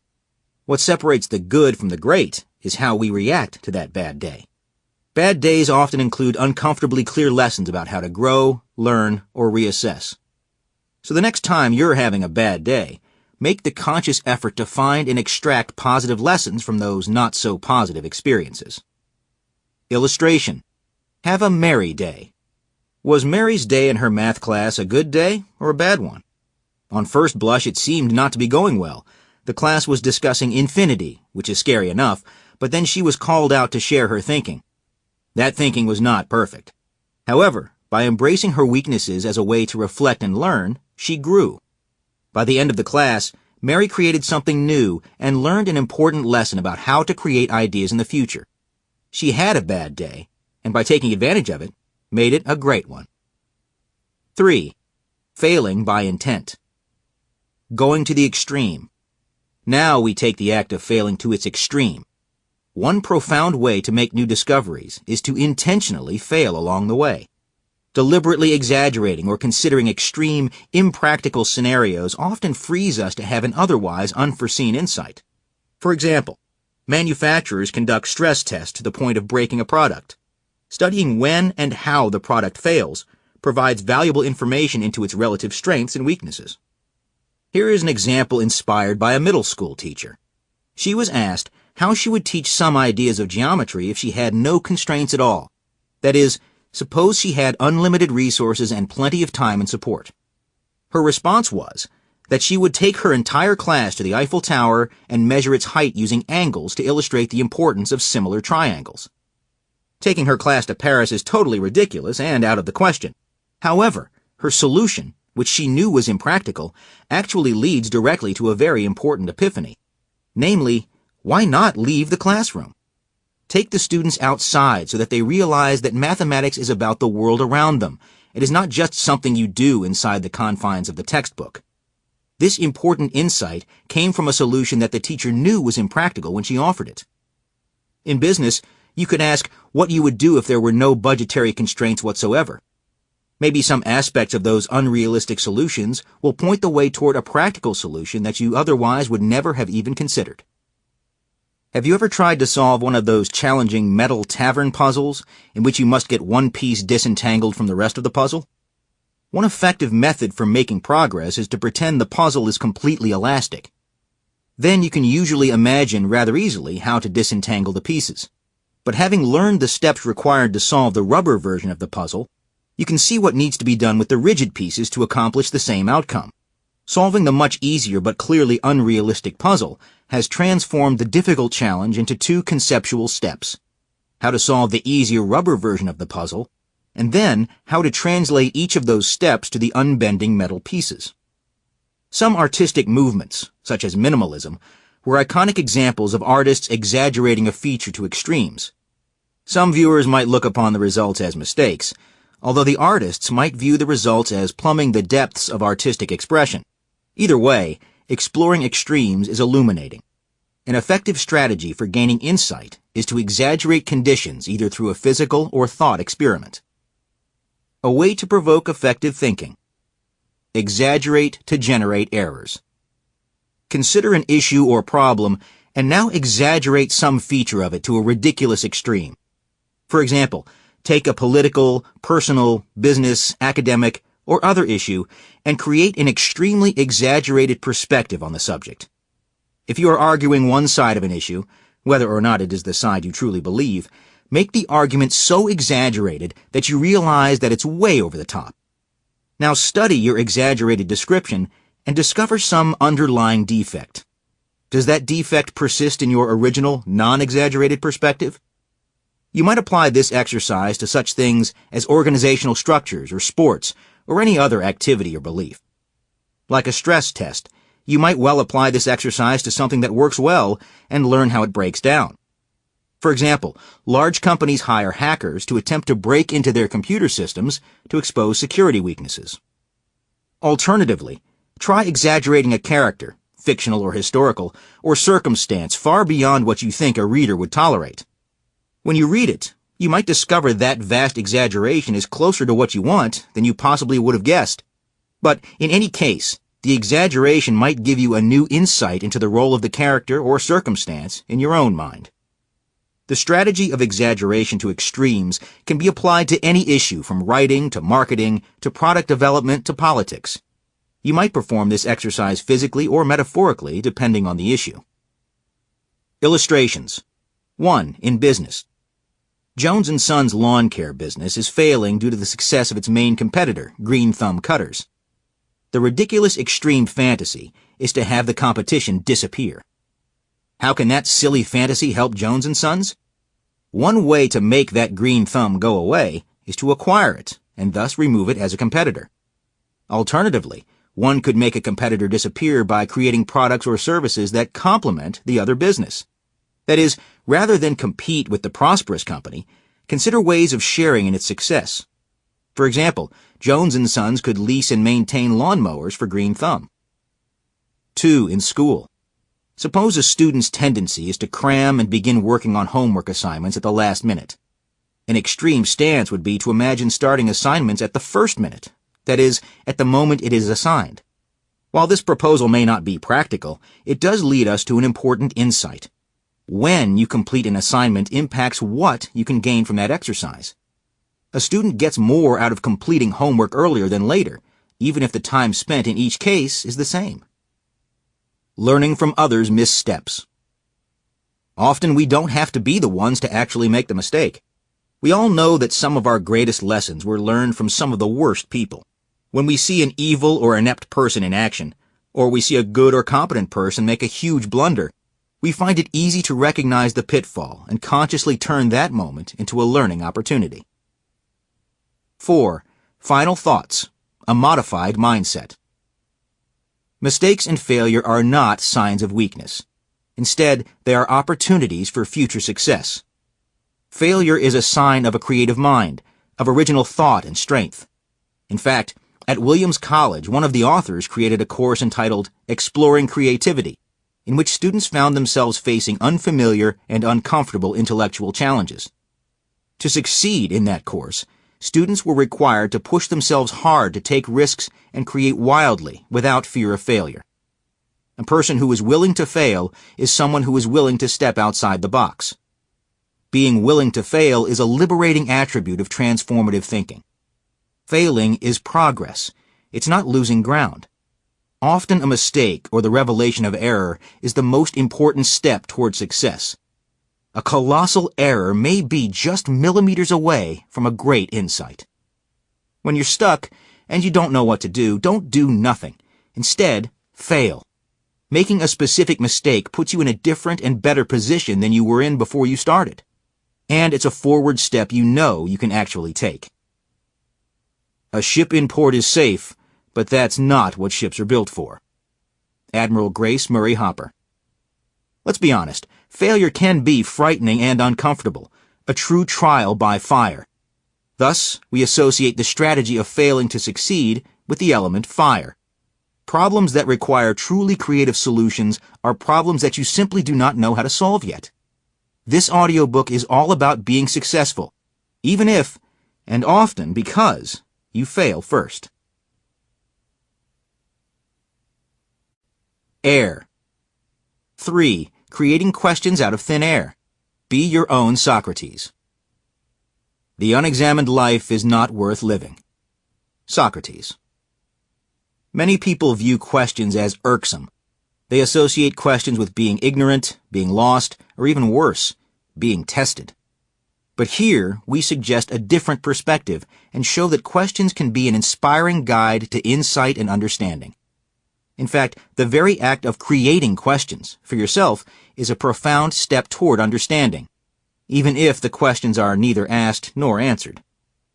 Socrates is perhaps the most famous philosopher in human history because of his method of generating ideas. He challenged his students, friends, and even enemies to make new discoveries by asking them uncomfortable, core questions. You would certainly be astonishingly successful if you had your very own personal Socrates with you at all times, prodding you with the right leading questions. In fact, such a 24/7 Socrates is possible, because you can generate your own questions that challenge your own assumptions and lead to insights. You can become your own Socrates. Wisdom just for the asking. Traditionally, people believe that it's in the answering of questions that progress is made. In fact, creating questions is as important, if not more important, than answering them, because framing good questions focuses your attention on the right issues. Remember how Mary, from the previous chapter, devised an original answer to a question about infinity by not only making mistakes, but by repeatedly considering the basic questions. Is your solution correct? And how can you improve your solution? Two questions that Mary could have easily raised on her own. Constantly formulating and raising questions is a mind-opening habit that forces you to have a deeper engagement with the world and a different inner experience. Asking yourself challenging questions can help you reveal hidden assumptions, avoid bias, expose vagueness, identify errors, and consider alternatives. Generating questions can help direct your next steps toward deeper understanding and creative problem solving. 1. How answers can lead to questions. Every scenario and circumstance can provoke an endless list of valuable questions. Asking questions should not be reserved for moments when you don't know an answer. Even when you do know the answer, asking, "What if?" is a great way to see more and delve deeper. If you gained nothing else from your formal education but the mindset of always asking, "What if?" then you would have benefited tremendously from your schooling. What if questions invite you to see the world differently because those questions force you to challenge the status quo and to explore the limits of your understanding. The habit of framing questions helps you see what's missing and thus see what needs creating. A tragic challenge. On January 28, 1986, there was a catastrophic failure during the launch of the Space Shuttle Challenger that resulted in an explosive disaster. There was a subsequent probe. A probe, as a topical aside, means learning by questioning, by a presidential commission whose members included the famous theoretical physicist Richard Feynman from Caltech. One of the key facts of the disaster was the unusually low air temperature the night before the launch. In the videos of the launch, moments before liftoff, there appeared a slight misalignment between two parts of the solid rocket booster. This observation moved the investigation to the O-ring seals used between the segments of the boosters. These engineering issues are extremely complex and involve chemistry, physics, and mechanics. But Dr. Feynman cut right to the heart of the issue by just asking, what if we just test the elasticity of a cooled O-ring? In fact, he conducted a simple demonstration live on the televised broadcast of the investigation. He took out one of NASA's O-rings, clamped it down with a little C-clamp, and submerged it in a paper cup filled with ice water. When he removed the C-clamp, the entire coast-to-coast audience could see that the cold rubber did not return to its previous round shape. The miserable mystery was solved. Confident leaders in every profession are not afraid to ask the stupid questions. Stupid, of course, is not the appropriate adjective for these questions. We actually mean basic questions. The questions to which you may feel embarrassed about not already knowing the answers.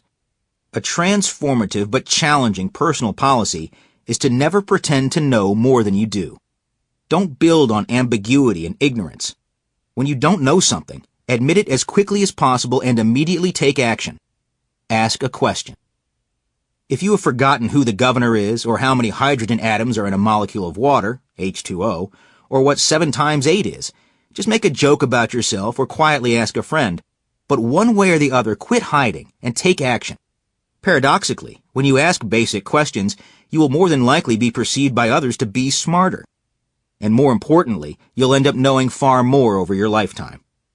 This approach will cause you to be more successful than you would have been had you employed the common practice of pretending to know more than you do. Effective teachers encourage, invite, and even force their students to ask those fundamental questions. Insightful questions, such as, what happens if we put a clamped O-ring in a cup of ice water, can change the world. Overcoming bias. Do you remember that shadows are the color of the sky? That counterintuitive reality reminds us that preconceived notions, bias, and prejudice color our view of the world. One profound habit of thinking individuals is to first acknowledge their biases and then intentionally overcome them. Asking challenging questions can help.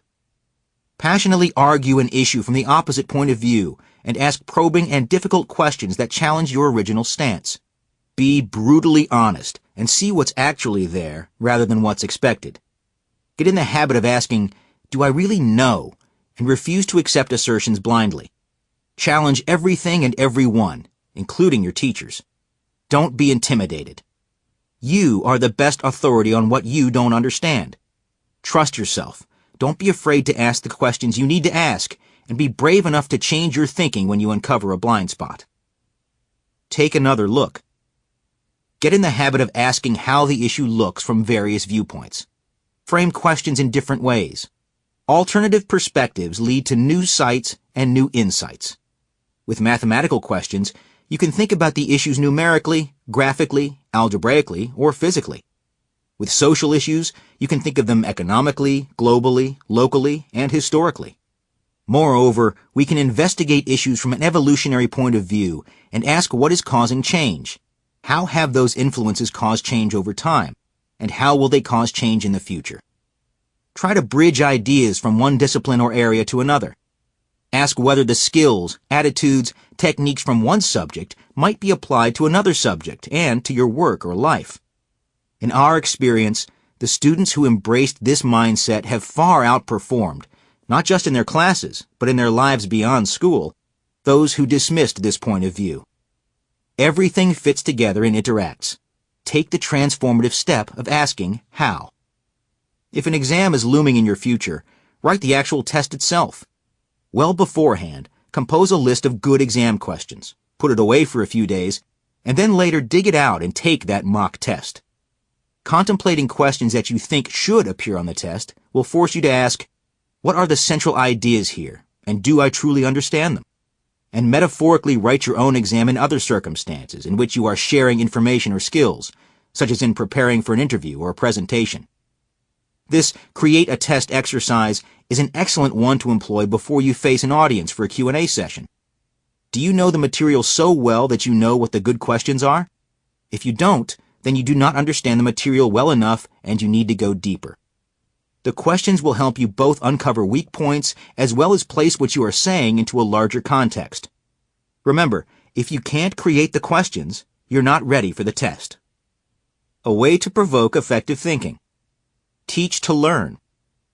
Consider an idea or topic you are trying to better understand, and create a list of fundamental questions that will guide you to a complete explanation, including motivation, examples, overview, and details of that subject. With those questions, and their corresponding answers, in hand, prepare a mini lecture and even consider delivering it to some audience, family, friends, or even a teacher. Ask them questions to measure how well you understood and articulated your message. Illustration. Question Mark. Mark is an extremely successful high school mathematics teacher. When we asked him when he really learned calculus, he said, "When I first taught it. There is no better way to learn anything than to actually teach it.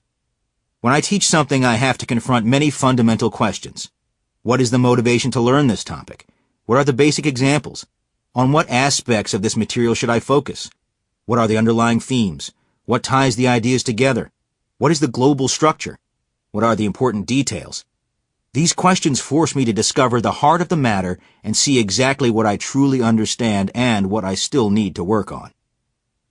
In the Fatigues episode of Seinfeld, George has to address the business executives in the Yankees organization on risk management, but he is unable to motivate himself to read a book on the subject. After several funny failed attempts, he enlists the help of an unsuspecting young protege, Abby, who looks to George as a mentor. Abby: "And you're sure with your busy schedule you'd have time to take on a protege?" George: "I'll make time. Because, Abby, I was once like you, wide-eyed, naive. I didn't know the first thing about a subject as fundamental as risk management." Abby: "I'm not familiar with that. You'll have to explain it to me." George: "I'll tell you what. Why don't you read this book and let's just see if you can explain it to me." Abby: "All right." By the end of the episode, who do you think learned the basics of risk management? Is the standard preparation really preparing you? In most mathematics classes, the only opportunity for students to practice the ideas and techniques at hand is through regularly assigned homework. Students often leisurely pursue these exercises at night in their rooms while lying on their beds, listening to their iPods, and text messaging their friends. Somehow, over the course of the evening, the assignment is completed. But how are the major assessments conducted? By a couple of pressure-packed, timed exams in which students are placed in a sterile classroom, sitting in tiny seats surrounded by other equally anxious students. While we, the authors, question the true educational value of such academic sprinting, this mode of assessment remains prevalent. So the question is, when do we teach students how to perform well under such time pressure?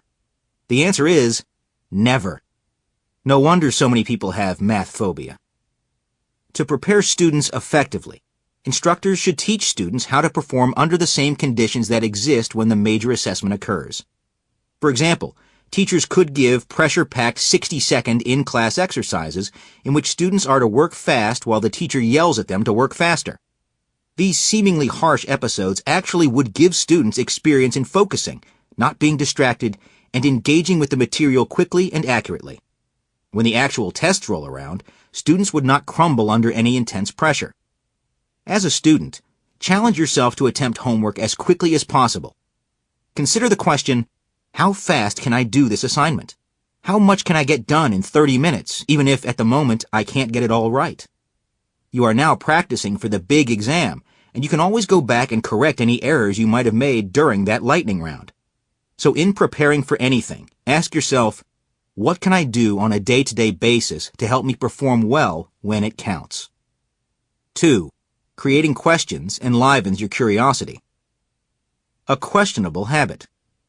If you want to get more out of what you hear or see, force yourself to ask questions, in a lecture, at a meeting, while listening to music, watching TV, or viewing art. People who ask lots of probing questions outperform those who don't engage with the ideas. Constantly generate questions and then ask them. That mindset will lead to a richer appreciation of the issues at hand. For teachers and managers, instead of asking, "Are there any questions?" assume there are and say, "Talk to your neighbor for 60 seconds and write down 2 questions." Then randomly call on pairs to read their questions. That is, instead of asking if there are questions, tell them that they are to create questions, an important habit to develop for lifelong learning and curiosity. Whether or not you are asked to write down questions, constantly come up with questions on your own. Of course, actually asking the questions you create is also an excellent exercise. It allows for further clarity, and it shows the presenter you're genuinely thinking about the material. But even if you would rather not raise those questions, just the act of creating them adds tremendous value. Writing your own test before an exam, quiz, midterm, or final is a good idea, but don't wait. Every day, put yourself in the position of an evaluator and create your own test for everything you hear, see, or read. Ask yourself, what would someone ask me in order to determine whether I really understand these ideas? Be thought-provoking. Getting in the habit of asking questions will transform you into an active, rather than passive, listener.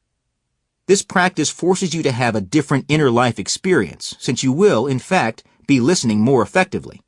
You know that sometimes when you are supposed to be listening to someone or reading something, that your mind starts to wander. All teachers and parents know that this happens frequently with students in classes. It's what goes on inside your head that makes all the difference in how well you will convert what you hear into something you learn. Listening is not enough.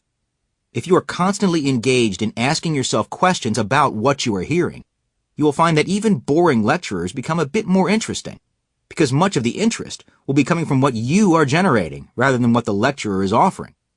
When someone else speaks, you need to be thought-provoking. Be an official questioner. Every day in each of my classes, I, Berger, randomly select 2 students who are given the title of official questioners. These students are assigned the responsibility to pose at least one question during that class. After being the official questioner one day early in the term at Baylor University, one of my students, Carrie, visited me in my office. Just to break the ice, I leaned back in my chair and asked in a light-hearted way, "Did you feel honored to be named one of the first official questioners of the semester?" Much to my surprise, she assumed a serious and pensive tone and confessed that she was extremely nervous when I appointed her at the beginning of class. But then, During that class, she felt differently from how she felt during other lectures. It was a lecture just like the others, but this time, she said she was forced to have a higher level of consciousness. She was more alive, more aware of what went on, and more attuned to the subtler content of the discussion. She also admitted that as a result, she got more out of that class. Carrie's role as official questioner made her experience the mental activity that is required in each class by every student who wishes to succeed, understand, and ace the course. She not only asked a question that day, but she became a regular question poser and added a great amount, not only to her own understanding, but also to the class discussions. Carrie actually changed how she learned in a classroom environment and how she listened every day of her life.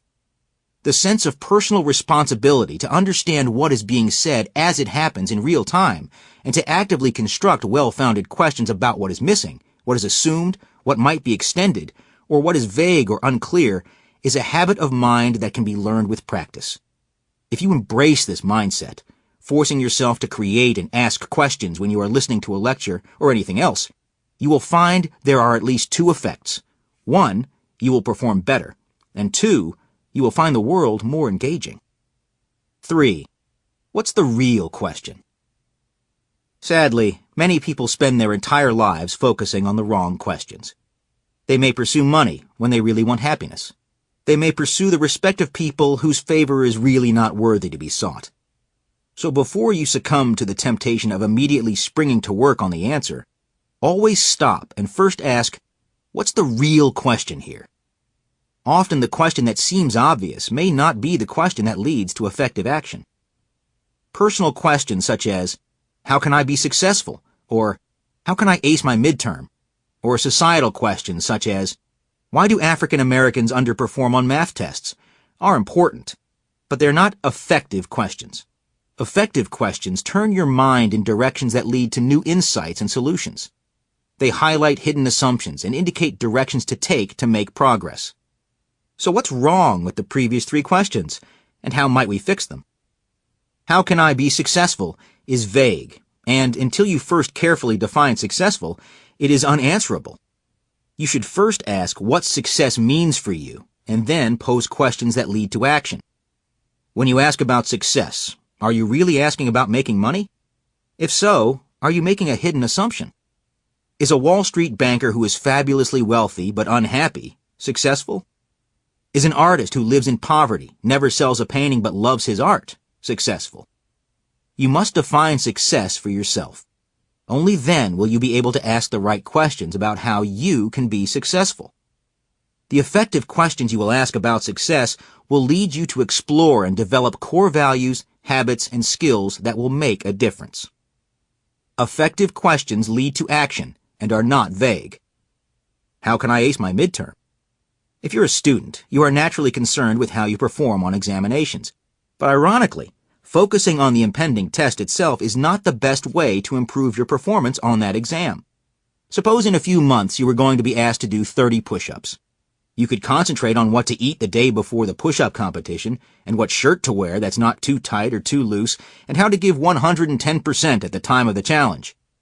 Or you could slowly, over time, increase the number of push-ups you can do each day between now and the big day, so that it would be no effort to pump out 30 push-ups at test time.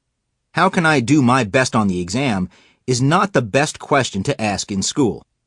Better questions include, how can I become more engaged in the course material? Could I give a lecture explaining the material? Could I write a detailed outline for this course?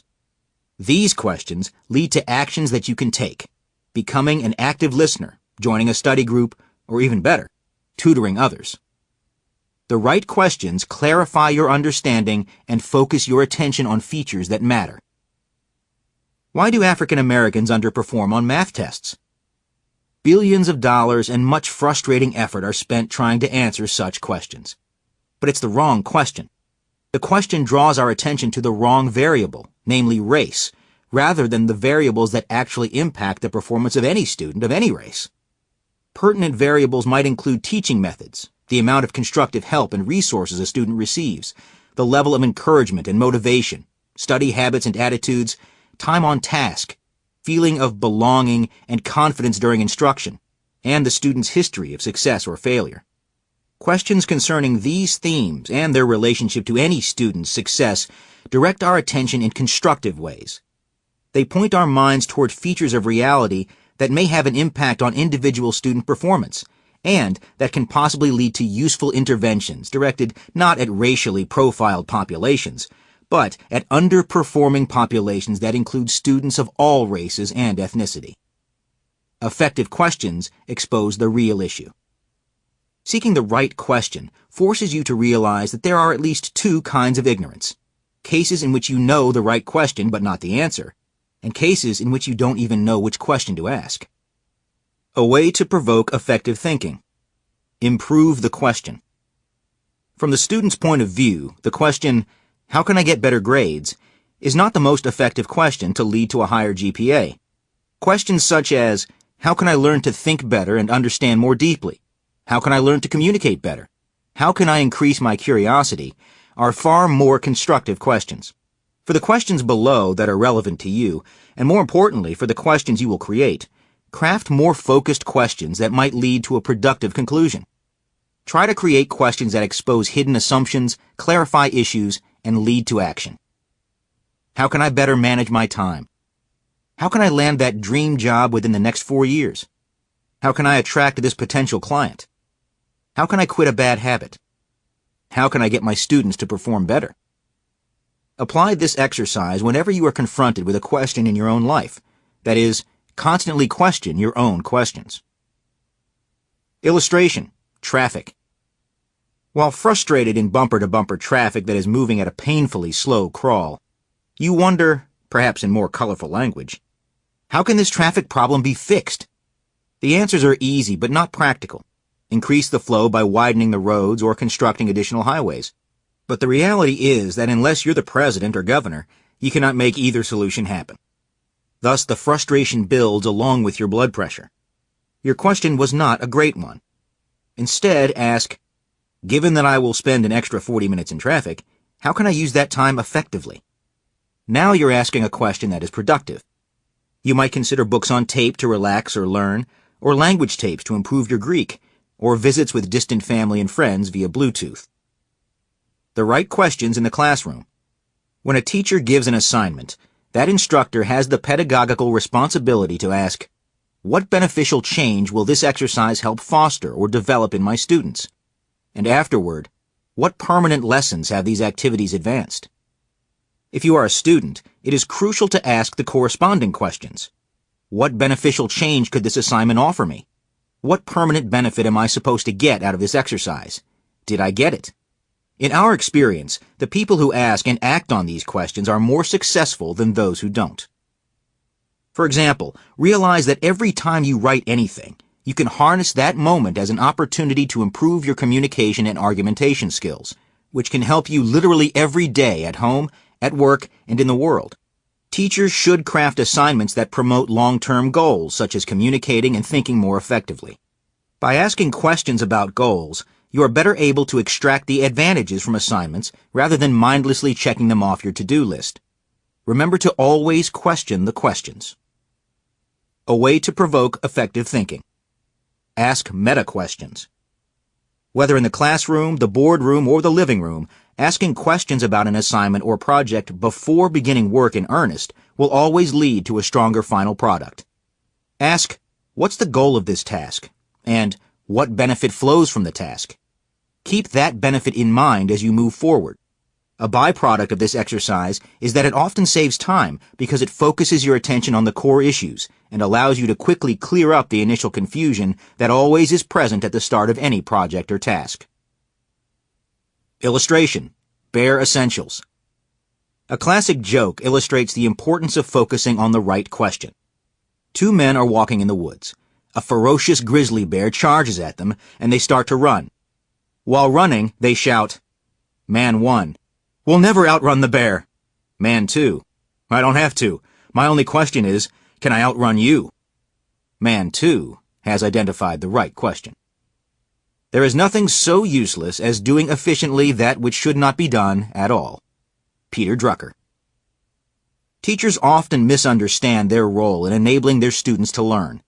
It's tempting to view the good teacher's job as chewing up the knowledge into small enough morsels that the students can swallow. But the real goal is for students to develop skills and attitudes that will allow them to independently think through the complications of life and find ways to learn for themselves. So the teacher may be asking the wrong question when he or she asks, "How can I make this difficult material easier for my students?" Frequently, students are told explicitly or implicitly that the goal of school is to make good grades and earn a diploma. Those are not worthy goals of education. What should be the goals of education beyond a GPA and a sheepskin? Ideally, the goal of education should be to develop critical thinking and communication skills and other such mind-strengthening abilities. If the teachers, the students, and the broader community are clear about the appropriate goals for education, the daily experience of students changes for the better. 4. Final thoughts. The art of creating questions and active listening. The right questions can be incredibly powerful tools for understanding and learning. Great questions can lead to insights that will make a difference. You can create great questions using concrete and straightforward techniques. Questions that guide you and arouse your curiosity. Questions give us a breath of inspiration and insight. Thus, we associate the art of questioning with the element air. Constantly thinking of questions is a mindset with tremendous impact. You become more alive and curious because you are actively engaged while you are listening and living. You become more open to ideas because you are constantly discovering places where your assumptions are exposed. You take more effective action because you clarify what needs to be done. Be your own Socrates. Water. 4. Seeing the flow of ideas. Look back, look forward. To improve the golden moment of opportunity and catch the good that is within our reach is the great art of life. Samuel Johnson. An illuminated light bulb is the iconic metaphor for a bright, original idea. But one part of the metaphor is simply wrong. The brightness of a light bulb occurs in a vacuum, whereas ideas never arise in an empty void. New ideas today are built on the ideas of yesterday and illuminate the way to the brilliant ideas of tomorrow. Inventors such as Alexander Graham Bell, artists such as Claude Monet, scientists such as Charles Darwin, writers such as J.K. Rowling, and business leaders such as Steve Jobs who create innovations recognize that each new idea extends a line that started in the past and travels through the present into the future. Successful and effective learners and innovators harness the power of the flow of ideas, which suggests the element water. There's always more. Every advance can be the launch pad to far greater advances yet to be discovered. An Apple computer built in a garage in the 1970s has evolved into its current state and will soon be unrecognizably more advanced in the future. Solutions to little problems generate solutions to great problems. History erased. Have you ever sat in a lecture totally lost or read some profound idea in a book and thought to yourself, how did anyone ever come up with this stuff? Great question. Unfortunately, origins of ideas are often covered up, giving the impression of magic, spontaneous creation rather than of incremental evolution, which is a far more accurate description. Every great idea is a human idea that evolved from hundreds, if not thousands, of individuals struggling to make sense and understand the issue at hand. Thoughtful individuals moved the boundaries of our knowledge forward little by little, often by applying the elements of thinking that we've considered in the previous chapters, understanding deeply, failing, and asking questions.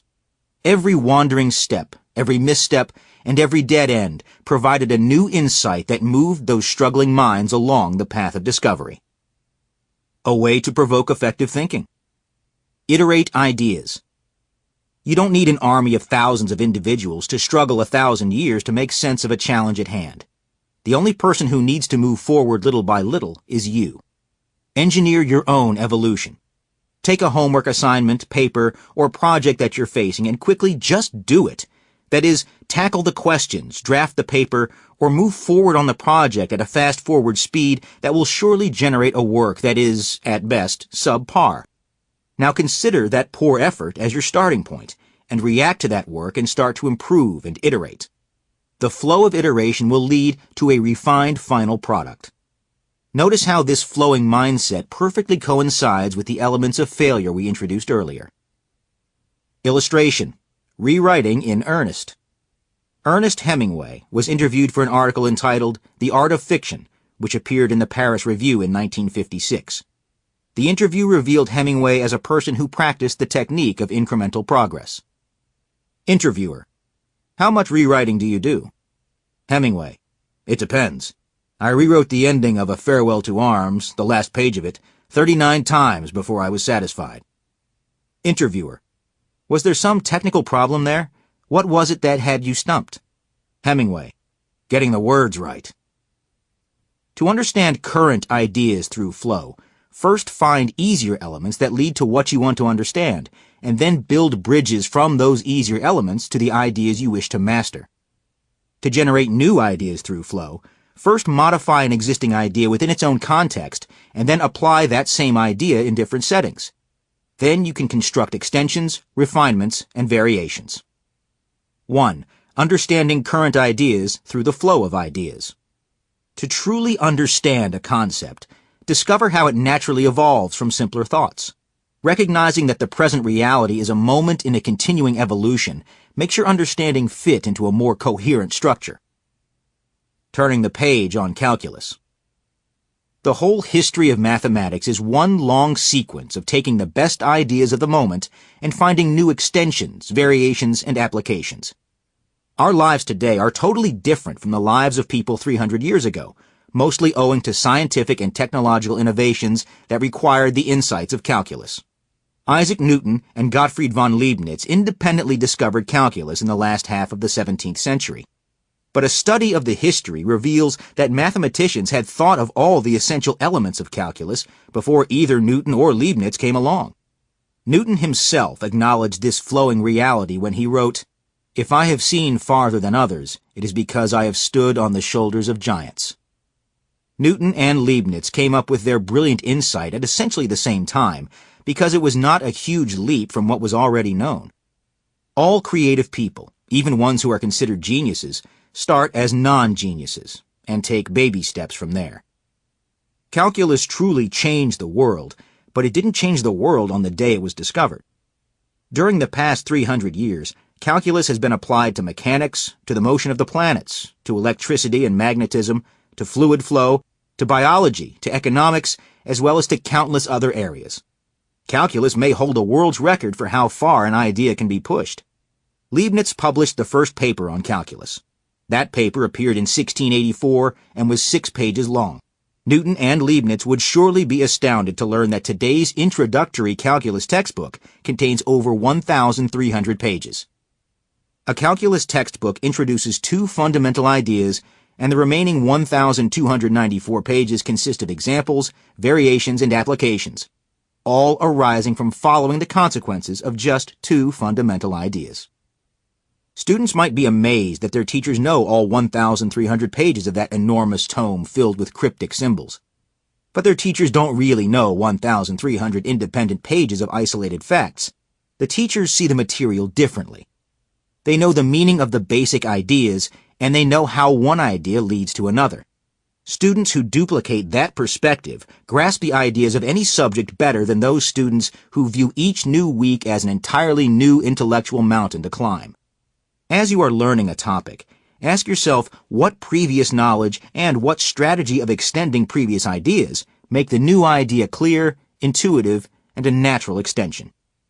Every subject is an ongoing journey of discovery and development. It is not just a laundry list of disconnected topic, but a flow of ideas that build upon each other. By seeing and understanding that these ideas are connected, they become more interesting, more memorable, and more meaningful. Remember, if you can't get 100% on your last test, actual or metaphorical, then you're not ready for your next exam. A way to provoke effective thinking. Think back. Whenever you face an issue, whether an area of study or a decision about a future path, consider what came before. Wonder how the issue at hand landed in front of you.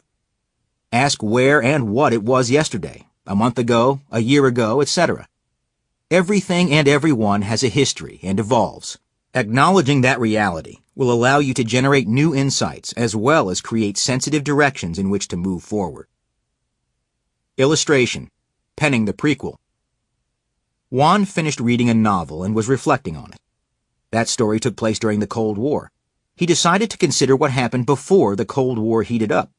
That is, before the story unfolded in the pages of the book. Where were those characters? What were their histories? How did those individuals evolve into the characters that come to life on the page? His answers helped him to explain certain dynamics and allowed him to better understand the actions and storylines. Of course, the bookend question, what comes next, that is, what transpired beyond the end of the book itself, is the next natural issue to contemplate. Guessing what's next anchors what's there. To better master a subject, after you have been introduced to a new concept, look beyond the new concept and just guess what you think will come next, in a text or in a lecture or in any presentation. Even if your conjecture is not right, it's still important. Being wrong allows you to better realize what is truly there, and offers insights as to how the ideas might actually fit together. A few years ago, I, Berger, audited an art history class with a couple of undergraduate math majors. We never took notes and didn't have a course syllabus. During our walk to the lecture hall each class day, we got in the habit of guessing, just based on what we remembered from the previous class, what was to be the topic of the day's lecture. These discussions were a profound way to make the whole class more meaningful and more memorable. They caused us to thoughtfully review what was discussed in the last class, and also helped us to consciously frame the progression of artistic ideas, and to think of the subject as a whole, rather than as a collection of disconnected artistic periods.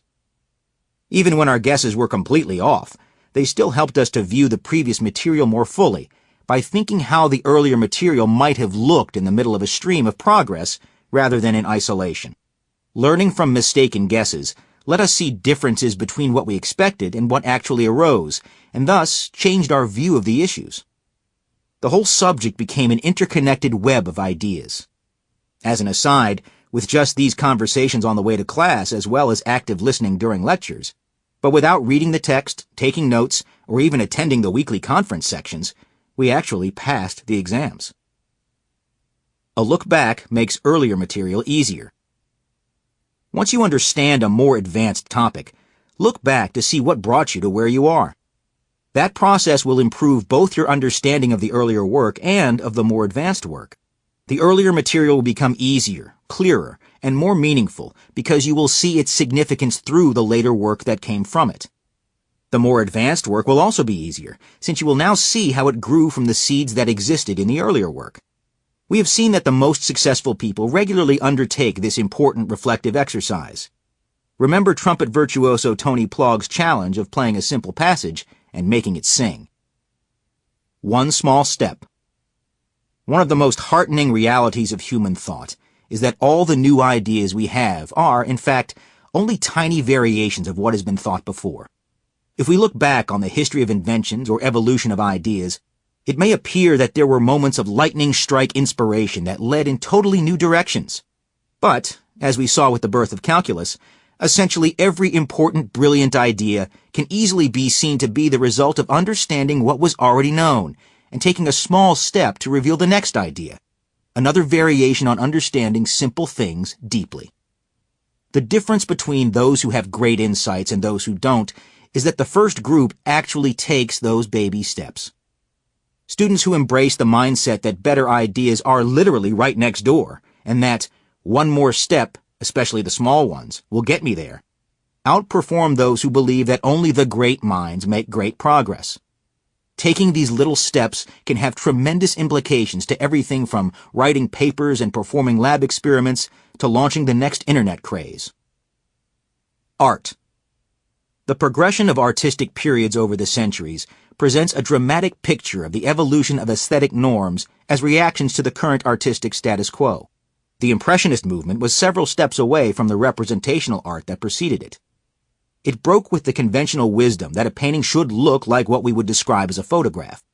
Instead, Impressionist painters, having mastered the established stylistic techniques of the day, aimed to take a step forward by creating the essence of a scene without offering a crystal-clear picture of it, thus inviting the viewer to actively engage in and interpret the works.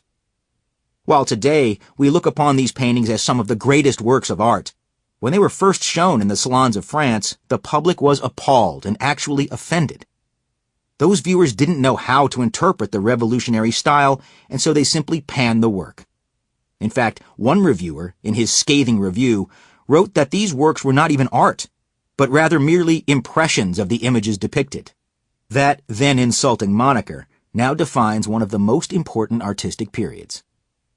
In thinking about the future, we must be conscious of the reality that the novelties that appear strange to us today will be familiar, natural, and perhaps even beautiful to the next generation and possibly even to us in the future.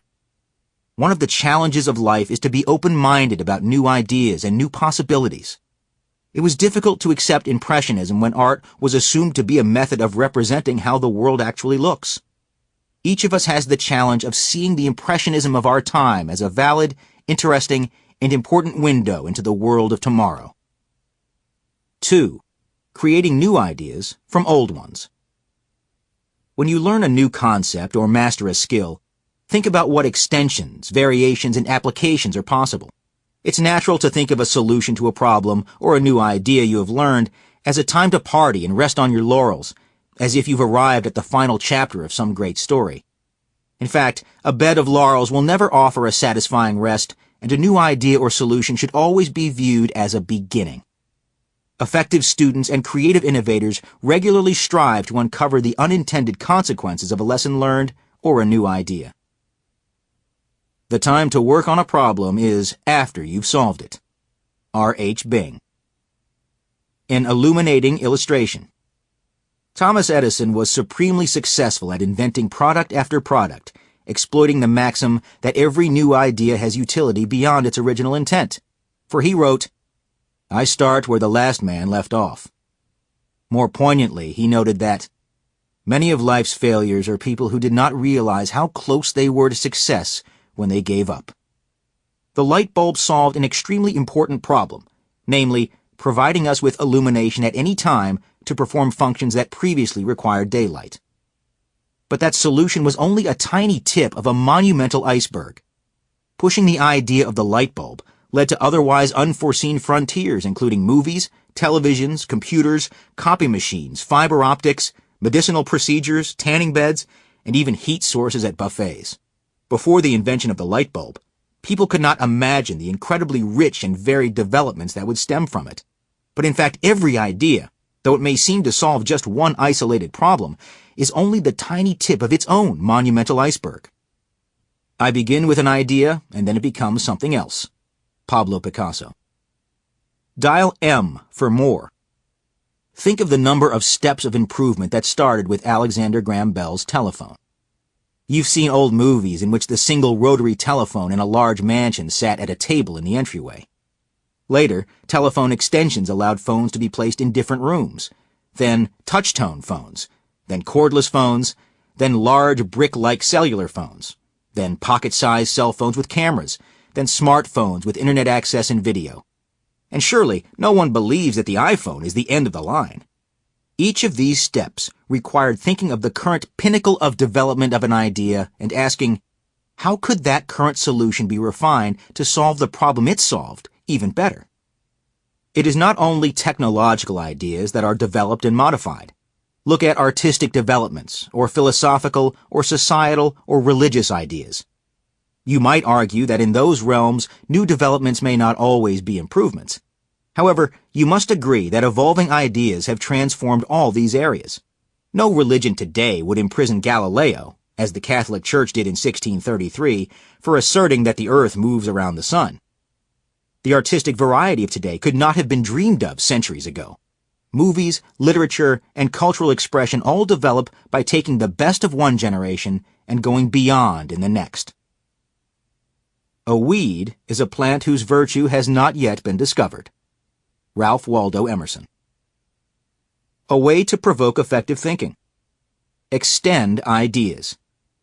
Take a good idea from any arena, work, society, or personal life.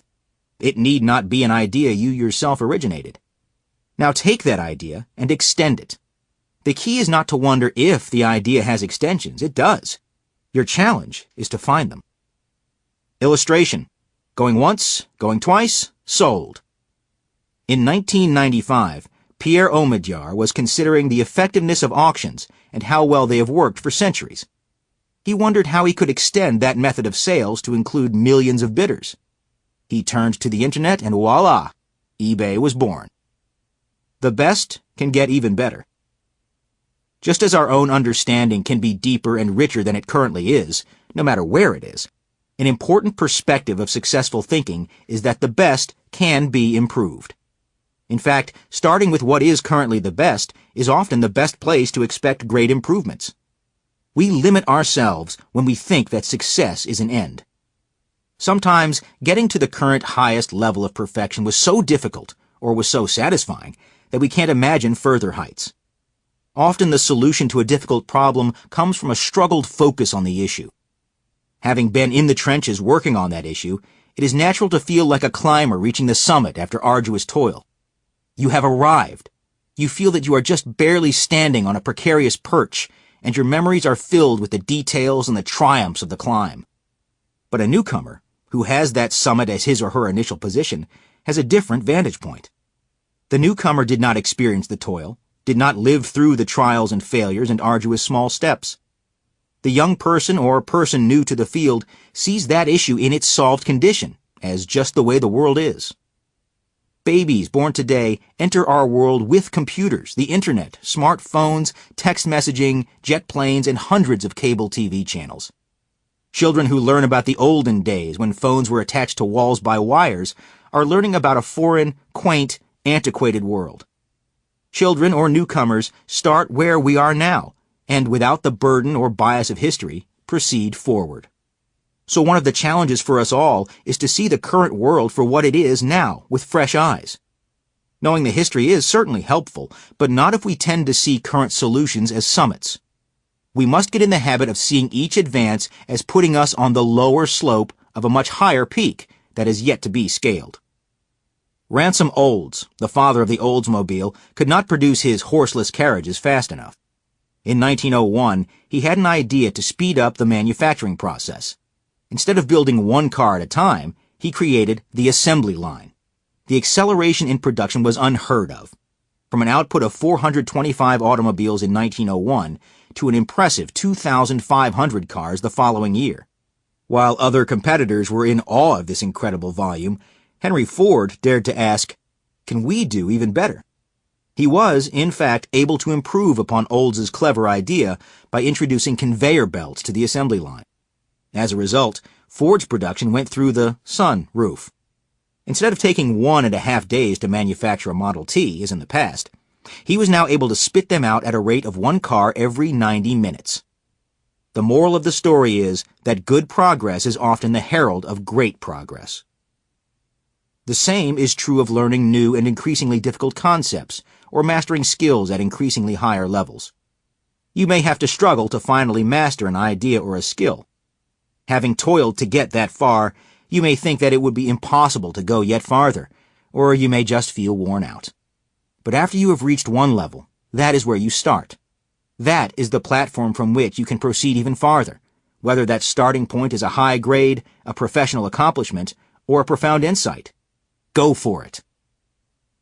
A way to provoke effective thinking. Once you have it, see if you can improve it. Take an essay you've written or a solution to an issue and create a different, better one. Assume there is a mistake or omission or missed opportunity in your work. There always is. Now find it, yet another example of the insights to be gained by failing. This activity is much more challenging than it might first appear.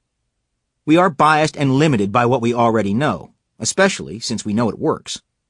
However, moving beyond that bias can lead to new answers that, in turn, can lead to new insights and more effective solutions. People who make this evolutionary iteration a standard practice are far more successful in their education and in life than those who see an answer as an end. Illustration: a better Shanice. Shanice decided to apply this exercise to herself. She considered her best features in life and wondered how to make them far better still. She plays the cello, and her sight reading is amazing, so she considered improving that skill. She knits beautiful scarves using complicated lace patterns, so she considered improving that talent. She finally decided to focus on her passion for rugby. While her passing abilities are some of the best on her team, she committed herself to improve her passing and to reach a new level of excellence. Working on her strengths can have unexpected payoffs, including, paradoxically, improving her weaknesses. In this case, she improved her communication skills both on and off the field. Working on strengths is a feature of successful thinking, and learning that takes everyone, including Shanice, to new heights. Making it practical. Human beings do not instantly see far. Our field of intellectual vision is limited to a few steps from where we are now. We must acknowledge that however far we do see is merely the horizon beyond which a far bigger world will become visible. How can we start the process of exploring where new ideas can lead us? Ask, what's next? Explore the connective. If this, then that. Follow the hypothetical results of the idea. And when you have arrived at the next step, let it settle as the new reality, and only then think, what now? By doing so, you will move from thinking of a subject as a student to thinking about the issues as a practitioner. You will be thinking in a different way, which, of course, is the entire point. Of course, not every sequence of consequences that we imagine will actually come to pass or lead to fertile new ground, but exploring those consequences several steps forward can have great value. Following that flow can highlight some fallacies in seemingly sound schemes. For example, suppose you wanted to improve air travel by making it safer. Following the possible consequences of improved airline safety may lead to a surprising conclusion. Improved airline safety could actually result in more total deaths. Because if the increased safety leads to higher costs for flying, then more people might be forced to drive, which is a far more fatal way to travel. To envision the future, look back and put yourself in the mindset of the past. For example, think about how difficult it would be to envision the Internet 30 years ago. Ask yourself, what will be the corresponding object or idea of tomorrow that would be viewed as unimaginable today as the World Wide Web was in 1980? For example, we can imagine Google Glasses that will bring the Internet to your eyewear, in which the interface is accomplished by thoughts alone. You may think this vision is impossible, but consider how impossible smartphones, without cords, would have seemed in the 1970s. It was the science fiction of its time. Think one step back to imagine one step forward. Nothing is easier than seeing the ridiculous biases of the past or the ridiculous biases that other people hold.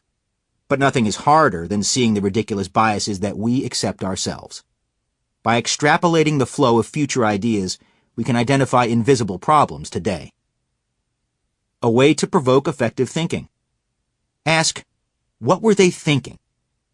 What beliefs, cultural habits, opinions, or actions are completely accepted today that will be viewed as ridiculous by our grandchildren? What are some possible candidates? Centuries ago, perfectly respectable people viewed slavery as a natural and moral practice. What practices that are viewed as fine today will be viewed as offensive in the future? Illustration: the permanent F. Today, it is unacceptable to tell racial or ethnic jokes. These jokes are considered demeaning and reflective of prejudice. We are now sensitive to groups that might be insulted or viewed as inferior in some way. This view is obvious to most cultured individuals. Now let's consider our current educational system. Every semester at every school in the country, significant fractions of the students are told that they are inferior through their report cards. They are individually singled out and told, "You are not smart enough. You are not industrious enough. You are inadequate. You are inferior." As a cultural norm, we are careful not to hurt the feelings of people with slurs on their ethnic backgrounds or religious practices, yet we consider it perfectly acceptable to tell people explicitly, through their failing grades, that they are inferior. There are alternatives. Perhaps in the future, failing grades would not be recorded at all. Only the knowledge and skills that a student actually mastered would make it onto his or her transcript. Does it make sense to record on the student's permanent record the fact that he or she did not succeed in Bio 101 in a particular semester? Perhaps in the future, we will not punish students for not getting it the first time. You might disagree that reporting a student's bad grade is an immoral act, and we, the authors, are not suggesting that this practice will necessarily be viewed any differently later. But any example of a practice that is accepted today but will be viewed as immoral in the future must be a custom that we now view as perfectly fine. Only in the future will that cultural norm be viewed from a different angle and deemed unacceptable. The moral here is that we all hold biases, and viewing our culture's attitudes as evolving perspectives can help us uncover those biases. Some of our strongly held beliefs are based on plausible notions that we either read or heard, but many of our most firmly held convictions are not based on concrete, verifiable fact or proof. It is impossible to avoid bias. It infuses itself through our upbringing, our values, our society, and our community. The first real action item for all of us is to acknowledge, unabashedly, that we are all prejudiced. This self-conscious understanding of underlying bias is an important step to begin to move forward. 3. Final thoughts. Under construction is the norm. Many people believe that the ideal state of the world is one in which everything is finished and perfect. In fact, a little arithmetic shows that that perspective is simply wrong. For example, New York City is the home of approximately 200 skyscrapers. A building lasts perhaps 40 years before it needs a major renovation or replacement. It requires perhaps 4 years with construction crews conspicuously present to renovate a skyscraper. So that means that on average 200 divided by 40, skyscrapers per year will start a major overhaul. So possibly 20, 4 times 5, skyscrapers on average are under major construction each year in New York City, adding to the chaos and commotion for which the city is famous. The more realistic and healthier attitude for existence is one in which construction is always underway. Everything is a work in progress. By analogy, your life has many major features: family, friends, education, professional situations, possessions, and more. Each of these elements is in flux. So you should not expect the normal state of affairs to be one in which everything is finished, perfect, and performing well. In reality, the normal state is one in which some features of life and learning are problematic and need attention. Acknowledge that reality and try to identify opportunities for improvement and growth. Expect and embrace change, and use the reality and perspective of the flow of ideas to help you both to understand the world and to create new worlds to come. The right dream. You may dream of creating that one new idea that will solve lots of problems and lead to fame and fortune. But the better dream is to see yourself standing on what seems to be the summit and climbing higher by taking one small step after another. That modest habit of effective thinking will help you accomplish things you never dreamed possible. The Quintessential Element. 5. Engaging change, transform yourself. I shall be telling this with a sigh, somewhere ages and ages hence. 2 roads diverge in a wood, and I took the one less traveled by, and that has made all the difference. From The Road Not Taken, by Robert Frost. The 5th element of effective learning and thinking is the simplest and most difficult, the most important and most dispensable. If this chapter doesn't resonate with you, just skip it. In some sense, the 4 preceding elements of effective thinking and learning paint the entire picture. Each of the preceding 4 techniques has the goal of changing you into someone who thinks and learns better.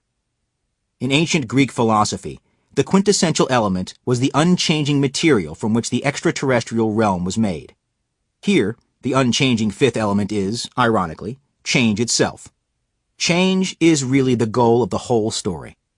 Through our experience with hundreds of thousands of students, teachers, business leaders, and lifelong learners, we know that if you follow the lessons in this book, you will learn and understand at a deeper level. You will think of creative ideas, and you will be successful throughout life. The quintessential element is really about the "if you follow the lessons" part of the previous sentence. This chapter is about what is involved in transforming yourself into a more effective learner and thinker. An ancient Zen dictum states that the reason happiness is so hard is because it's so easy. Although we don't claim to exactly understand that statement, it does convey an impression that seems apt here.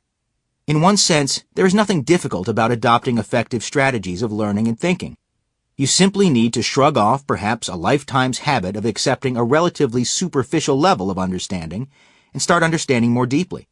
You simply need to let go of the constraining forces in your life and let yourself fail on the road to success.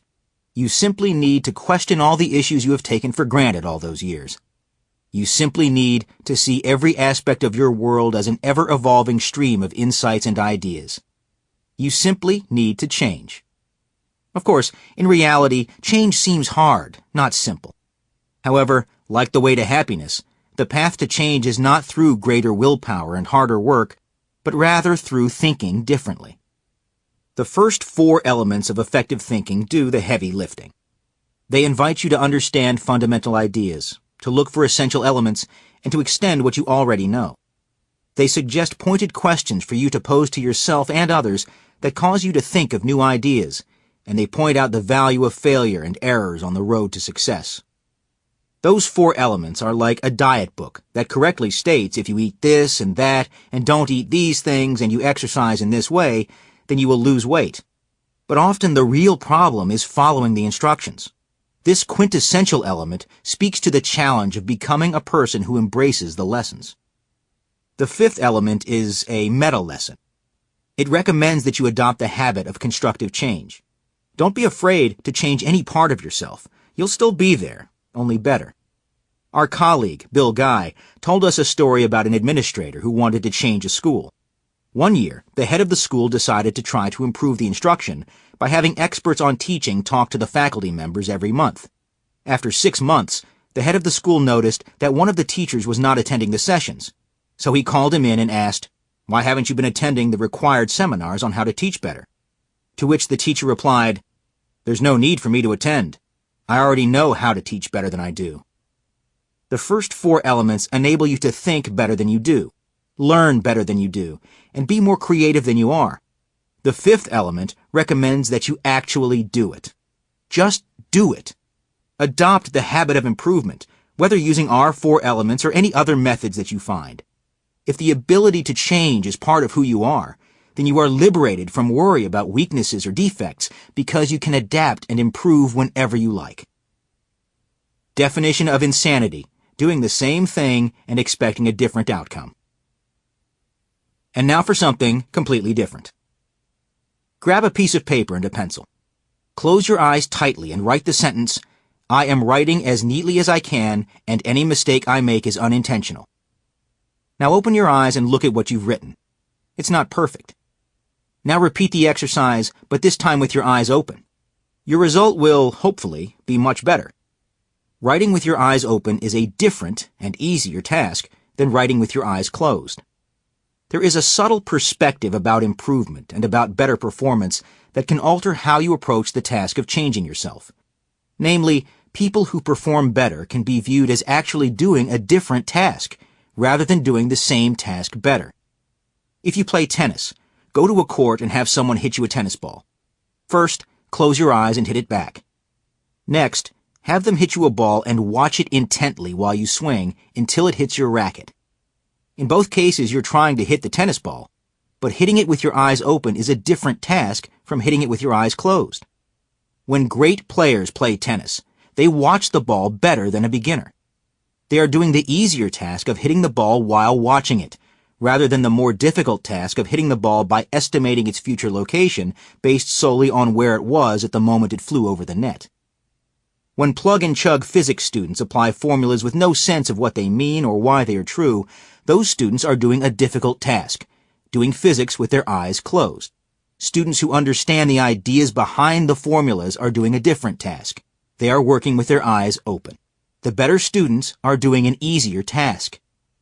Understanding the meaning and reasoning behind the formulas sometimes strikes students as an unnecessary and diverting step. In reality, understanding leads directly to easier future work and better results. When average students of history sit down to study for a test on the Second World War, they may be faced with memorizing facts, such as lists of countries that were allied with each other. The country names may be just words. The groupings may seem arbitrary. But if those students learned what led to that moment, if they saw the maps, if they understood the transportation and communication methods of the time, if they saw that moment as part of a larger story of the flow of human relationships that started before then and continued afterward, then that moment of conflict would make far more sense.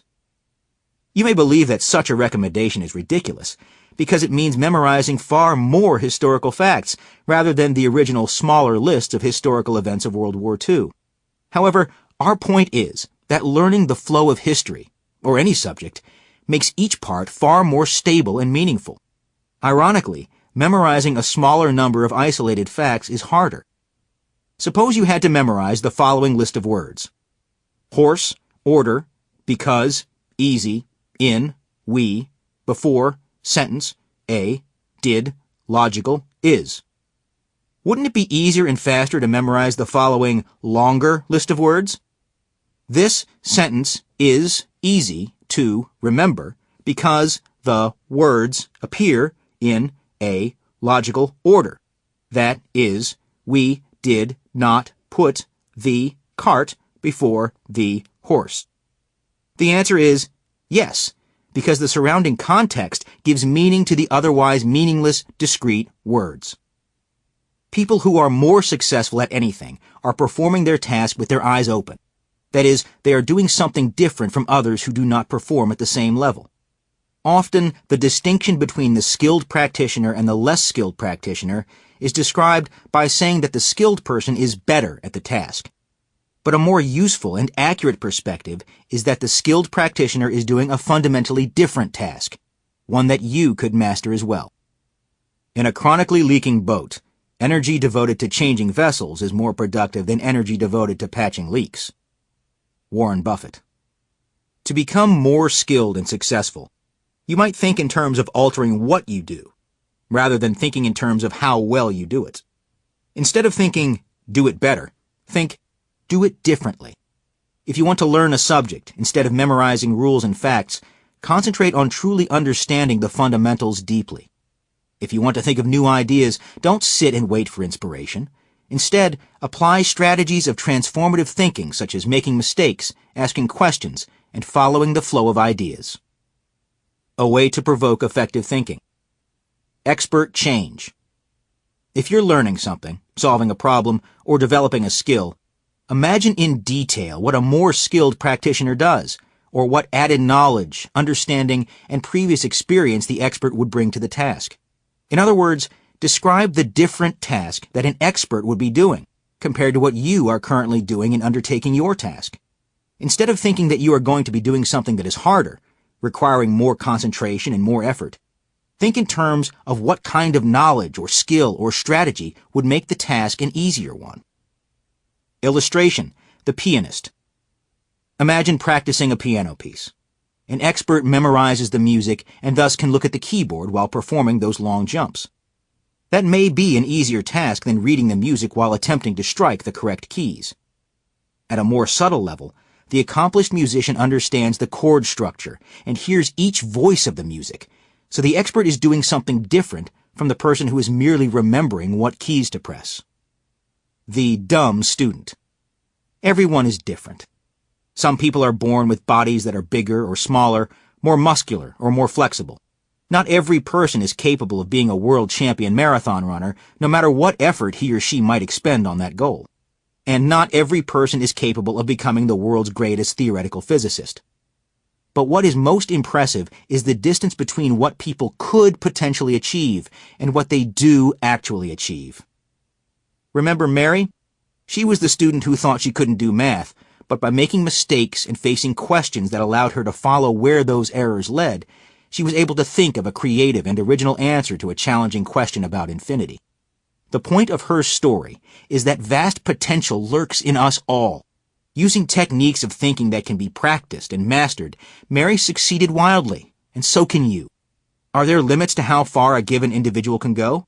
Yes, but those boundaries are far, far beyond what people generally accept as their own limits. We could claim that every person is equally capable of everything, and while it might sell books, it is not reality. However, the reality is that you personally can learn far more and be far more creative and successful than you are today. You can do it. For effective thinking, differences in native ability are dwarfed by habits and methods.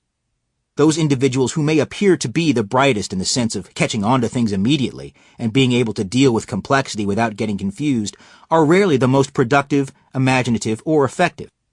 Some very bright people can keep amazingly complicated things straight, but they may fail to try new perspectives and new ideas. You might want to describe these people as unimaginative, but as you have seen in this book, being imaginative is not an inborn quality. Coming up with new ideas requires the habit of employing thinking techniques that generate new ideas. Being imaginative is a learnable skill, not an inborn characteristic like having blue eyes. The secret to solving problems and coming up with new ideas is not to find different parents, but to use different strategies of transformative thinking. Hours 1 through 9,999. You have probably heard of the 10,000 hour rule, which observes that it seems to require 10,000 hours of practice for a person to become world-class at anything from art to music to sports to zoology. This audiobook is about what to do during hours 1 through 9,999. The magic of the 10,000 hour rule does not happen at the 10,000th hour. The magic is an accumulated flow of incremental progress in which the journey forward comes from deeper understanding, making mistakes and learning from them, asking questions, and seeing the evolution of ideas. All mastery is actually a continuum. Einstein moves on. In 1979, the Institute for Advanced Study in Princeton, New Jersey, held the Einstein Centennial Symposium in honor of the 100th anniversary of Albert Einstein's birth. One of the speakers told a story about being a young assistant to Albert Einstein. He said that during the job interview with Einstein, he admitted that he did not know much about relativity, to which Einstein replied, "That's okay. I already know about relativity." The speaker's descriptions of working with Einstein were colorful and amusing, but one incident was especially pertinent to transformative thinking. Einstein was a genius, but the speaker described an incident that may illuminate Einstein's success in a way that other descriptions of his brilliance do not. Einstein and his assistant had been working for months on a particular problem. Einstein had a strategy in mind for solving the problem and persistently tried to attack it. One day, his assistant received a letter that contained the work of some other physicists who had shown that the approach that Einstein was taking could not work. The assistant had to deliver the bad news to Einstein. He explained to Einstein the reason that the approach could not work, knowing that many months of hard effort had been wasted on a futile pursuit. Einstein listened with an open mind and understood the reasoning. The very next day, Einstein had taken a totally different tack on the issue that exposed a new perspective and completely solved the problem. Einstein was brilliant, but he was also willing to change in the face of compelling evidence. Messing things up. Often the most profound advances you can make in your life come through experiences that challenge the life you have. The image of building a life from solid success to solid success is a wonderful dream, but it is only a fantasy. Instead, you must let old ideas crumble in the face of challenges in order to rebuild yet better structures. Don't mute voices that challenge your beliefs. Listen for whispers of doubt and turn those doubts into helpful and positive tests of assumptions, ideas, and theories. Doubts are strengths when you use them effectively.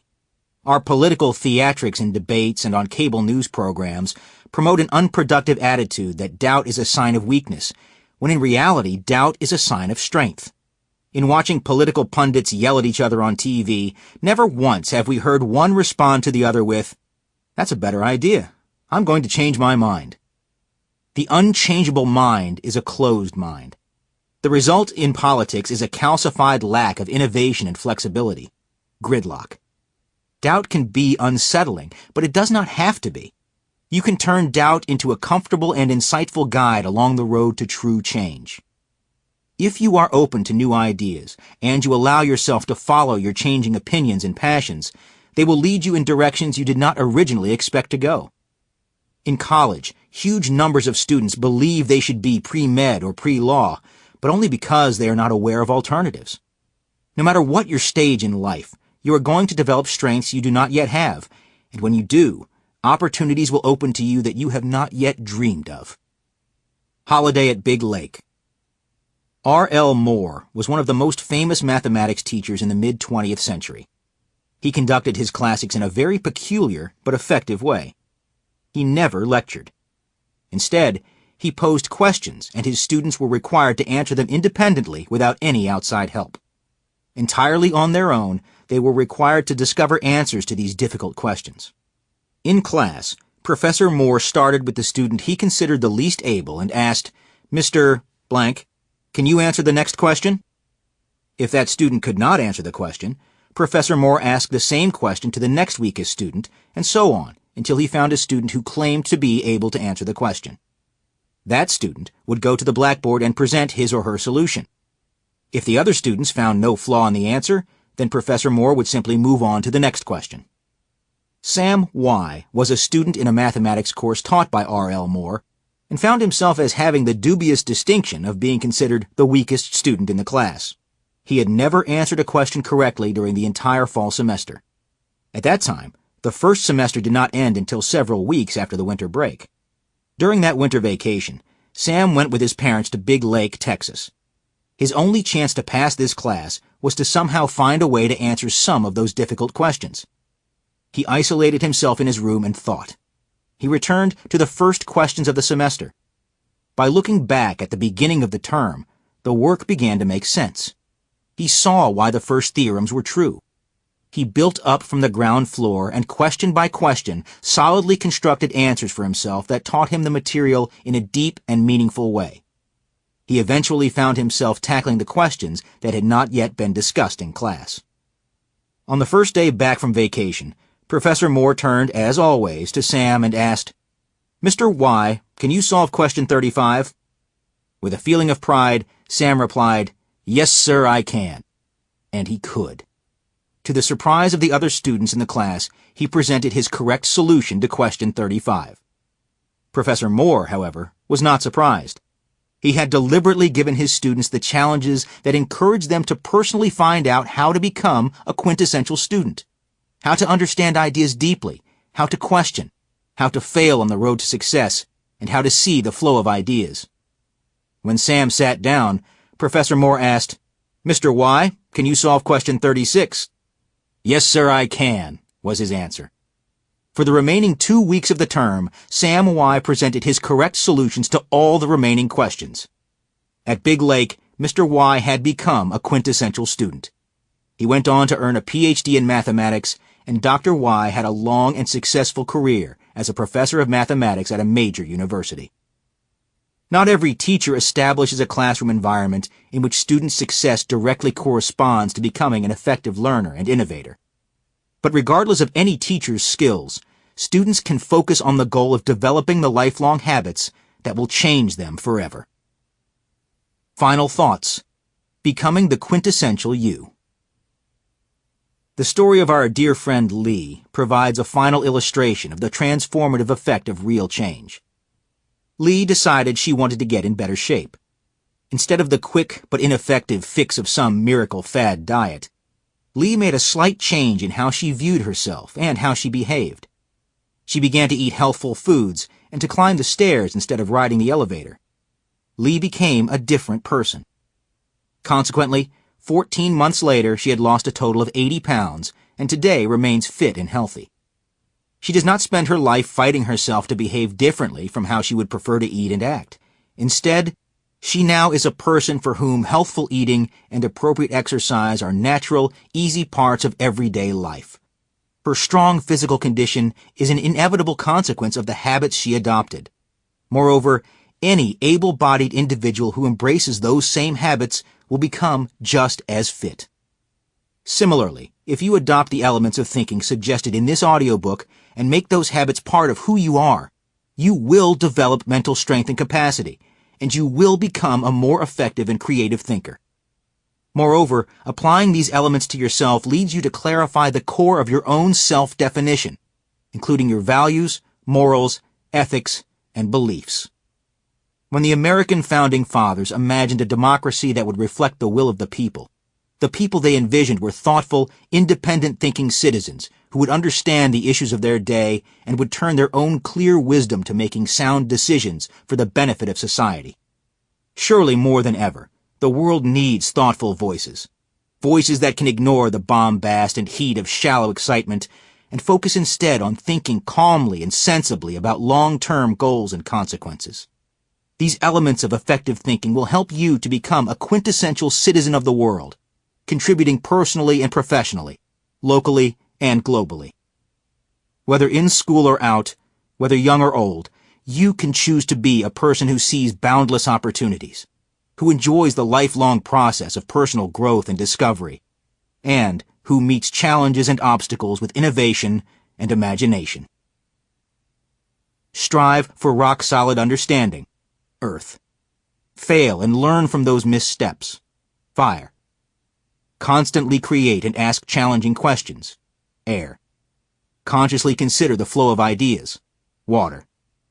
And of course, remember that learning is a lifelong journey. Thus, each of us remains a work in progress, always evolving, ever changing. And that's quintessential living.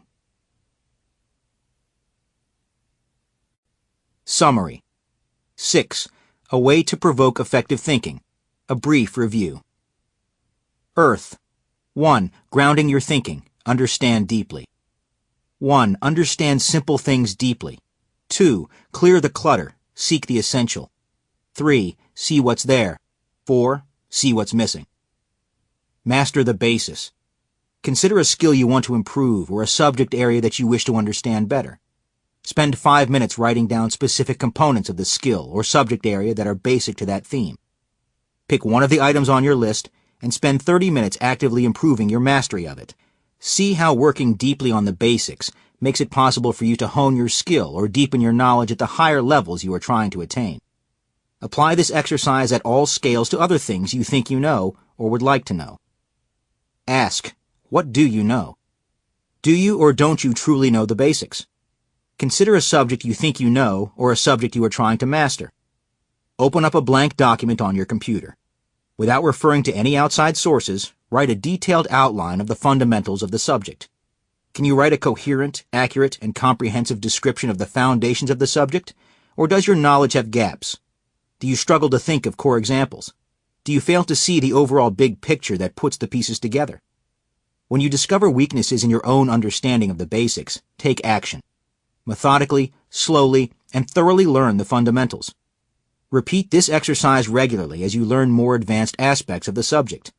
Every return to the basics will deepen your understanding of the entire subject. Sweat the small stuff.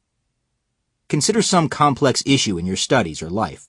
Instead of tackling it in its entirety, find one small element of it and solve that part completely. Understand the sub-issue and its solution backwards and forwards. Understand all its connections and implications. Consider this small piece from many points of view and in great detail. Choose the sub-problem to be sufficiently small that it is possible to give it this level of attention. Only later should you consider how your efforts could help solve the larger issue. Uncover one essential. Consider a subject you wish to understand and clear the clutter until you have isolated one essential ingredient. Each complicated issue has several possible core ideas. You are not seeking the essential idea, you are seeking just one. Consider a subject and pare it down to one essential theme. In fact, you might perform this exercise on yourself. What do you view as essential elements of you? Isolating those elements can give a great deal of focus to life decisions. Say it like you see it. Homework assignments, tests, and job-related assessments ask you what you know. Unfortunately, partial credit or social pressure often encourages you to pretend to know a bit more than you actually do. So in the privacy of your own room, look at assignments or possible test questions and write down the weaknesses as well as the strengths of what you know and don't know. Deliberately avoid glossing over any gaps or vagueness.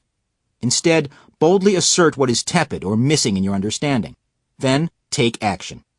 Identifying and admitting your own uncertainties is an enormous step towards solid understanding. Try on alternatives and size up the fit. Temporarily embrace some opinion that is counter to what you hold. Try not to be judgmental.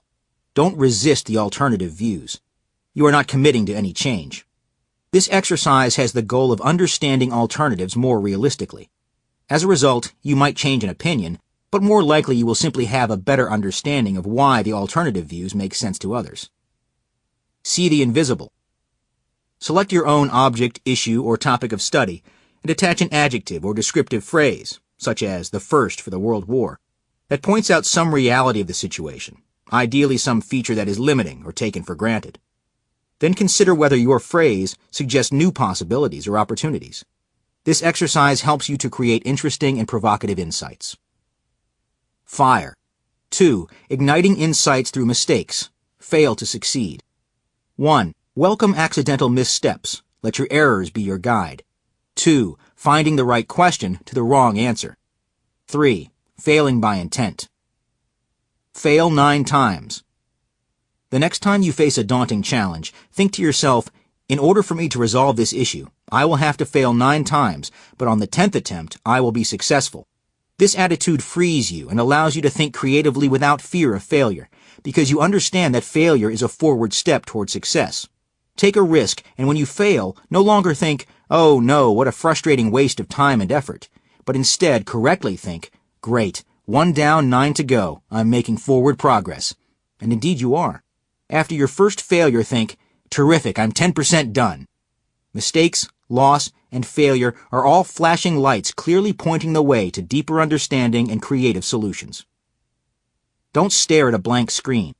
Take an issue or problem of interest to you. Just quickly jot down any ideas, good, bad, inaccurate, or vague, that you have about the issue. Your ideas will be very bad in many ways. They will be disorganized and jumbled. They will be inaccurate or simply wrong. They'll be impractical. They will be boring. They won't come close to resolving the issue. They won't be creative.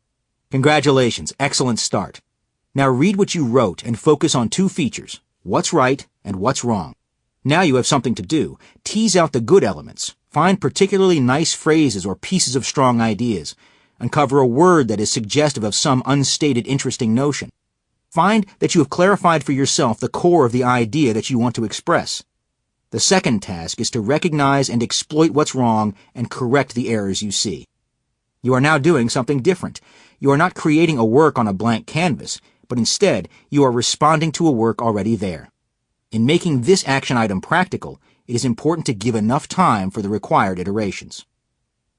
Have a bad day. Bad days happen to good people. What separates the good from the great is how we react to that bad day. Bad days often include uncomfortably clear lessons about how to grow, learn, or reassess.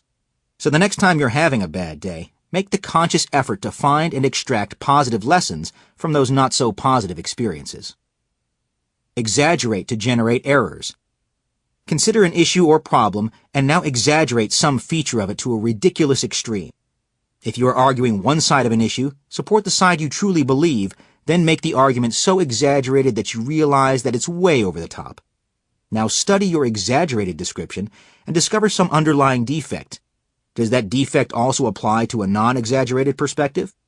Like a stress test, you might well apply this exercise to something that works well and learn how it breaks down.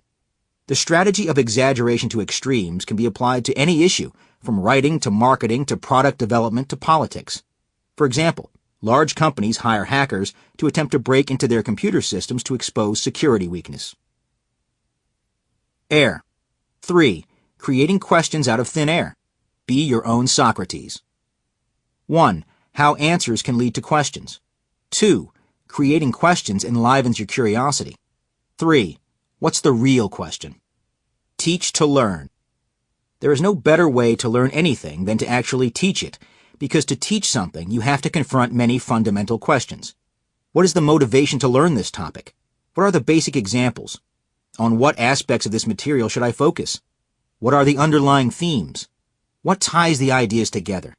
What is the global structure? What are the important details? These questions force you to discover the heart of the matter and see exactly what you truly understand and what you still need to work on. So consider an idea or topic you are trying to better understand and ask yourself what you would say if you had to start right now to give a complete explanation, including motivation, examples, overview, and details of that subject. Even better, prepare a mini lecture and then deliver it to someone, family, friends, or even your teacher. Improve the question. From the student's point of view, the question, how can I get better grades, is not the most effective question to lead to a higher GPA. Questions such as, how can I learn to think better and understand more deeply? How can I learn to communicate better? How can I increase my curiosity? Are far more constructive questions. For each question that presents itself in life, craft more focused questions that might lead to a productive conclusion. Try to create questions that expose hidden assumptions, clarify issues, and lead to action. Question your own questions. Ask meta-questions. Whether in the classroom, the boardroom, or the living room, asking questions about an assignment or project before beginning work in earnest will always lead to a stronger final product. Ask, what's the goal of this task? And what benefit flows from the task? Keep that benefit in mind as you move forward. A byproduct of this exercise is that it often saves time because it focuses your attention on the core issues and allows you to quickly clear up the initial confusion that always is present at the start of any project or task. Water. 4. Seeing the flow of ideas. Look back, look forward. 1. Understanding current ideas through the flow of ideas. 2. Creating new ideas from old ones. Iterate ideas. You don't need an army of thousands of individuals to struggle to make sense of a challenge at hand. The only person that needs to move forward little by little is you. Take a homework assignment, paper, or project that you're facing and quickly just do it. That is, tackle the questions, draft the paper, or move forward on the project at a fast-forward speed that will surely generate a work that is, at best, subpar. Now consider that poor effort as your starting point and react to that work and start to improve and iterate. The flow of iteration will lead to a refined final product. Notice how this flowing mindset perfectly coincides with the elements of failure we introduced earlier. Think back. Whenever you face an issue, whether an area of study or a decision about a future path, consider what came before. Wonder how the issue at hand landed in front of you. Ask where and what it was yesterday, a month ago, a year ago, etc. Everything and everyone evolves. Acknowledging that reality as well as considering the subject's history will allow you to generate new insights, as well as create sensitive directions in which to move forward. Extend ideas. Take a good idea from any arena, work, society, or personal life. It need not be an idea you yourself originated. Now take that idea and extend it. The key is not to wonder if the idea has extensions. It does. Your challenge is to find them. Once you have it, see if you can improve it. Take a solution to an issue or an essay you've written and create a different, better one. Assume there is a mistake or omission or missed opportunity in your work. There always is. Now find it. Yet another example of the power of failing. This activity is much more challenging than it might first appear. We are biased and limited by what we already know, especially since we know it works. However, moving beyond that bias can lead to new answers that, in turn, can lead to new insights and more effective solutions. Ask, what were they thinking? What beliefs, cultural habits, opinions, or actions are completely accepted today that will be viewed as ridiculous by our grandchildren? What are some possible candidates? Centuries ago, perfectly respectable people viewed slavery as a natural and moral practice. What practices that are viewed as fine today will be viewed as offensive in the future? The quintessential element. 5. Engaging change. Transform yourself. Expert change. If you're learning something, solving a problem, or developing a skill, imagine in detail what a more skilled practitioner does, or what added knowledge, understanding, and previous experience the expert would bring to the task. In other words, describe the different task that an expert would be doing compared to what you are currently doing in undertaking your task. Instead of thinking that you are going to be doing something that is harder, requiring more concentration and more effort, think in terms of what kind of knowledge or skill or strategy would make the task an easier one. The quintessential you. The first 4 elements enable you to think better than you do, learn better than you do, and be more creative than you are. The 5th element recommends that you actually do it. Just do it. Adopt the habit of improvement, whether using our 4 elements or any other methods that you find. If you're learning something, working a problem, or developing a skill, imagine in detail what a more skilled practitioner does, or what added knowledge, understanding, and previous experience the expert would bring to the task. If the ability to change is part of who you are, then you are liberated from worry about weaknesses or defects because you can adapt and improve whenever you like. Strive for rock-solid understanding. Earth. Fail and learn from those missteps. Fire. Constantly create and ask challenging questions. Air. Consciously consider the flow of ideas. Water. And of course, remember that learning is a lifelong journey. Thus, each of us remains a work in progress, always evolving, ever changing, and that's quintessential living. This has been an Audible Inc. production of The 5 Elements of Effective Thinking. Written by Edward B. Berger, Ph.D., and Michael Starbird, Ph.D. Narrated by Brian Troxell. Producer, Mike Charzik. Copyright 2011-2012 by Edward B. Berger and Michael Starbird. Production copyright 2012 by Audible Inc.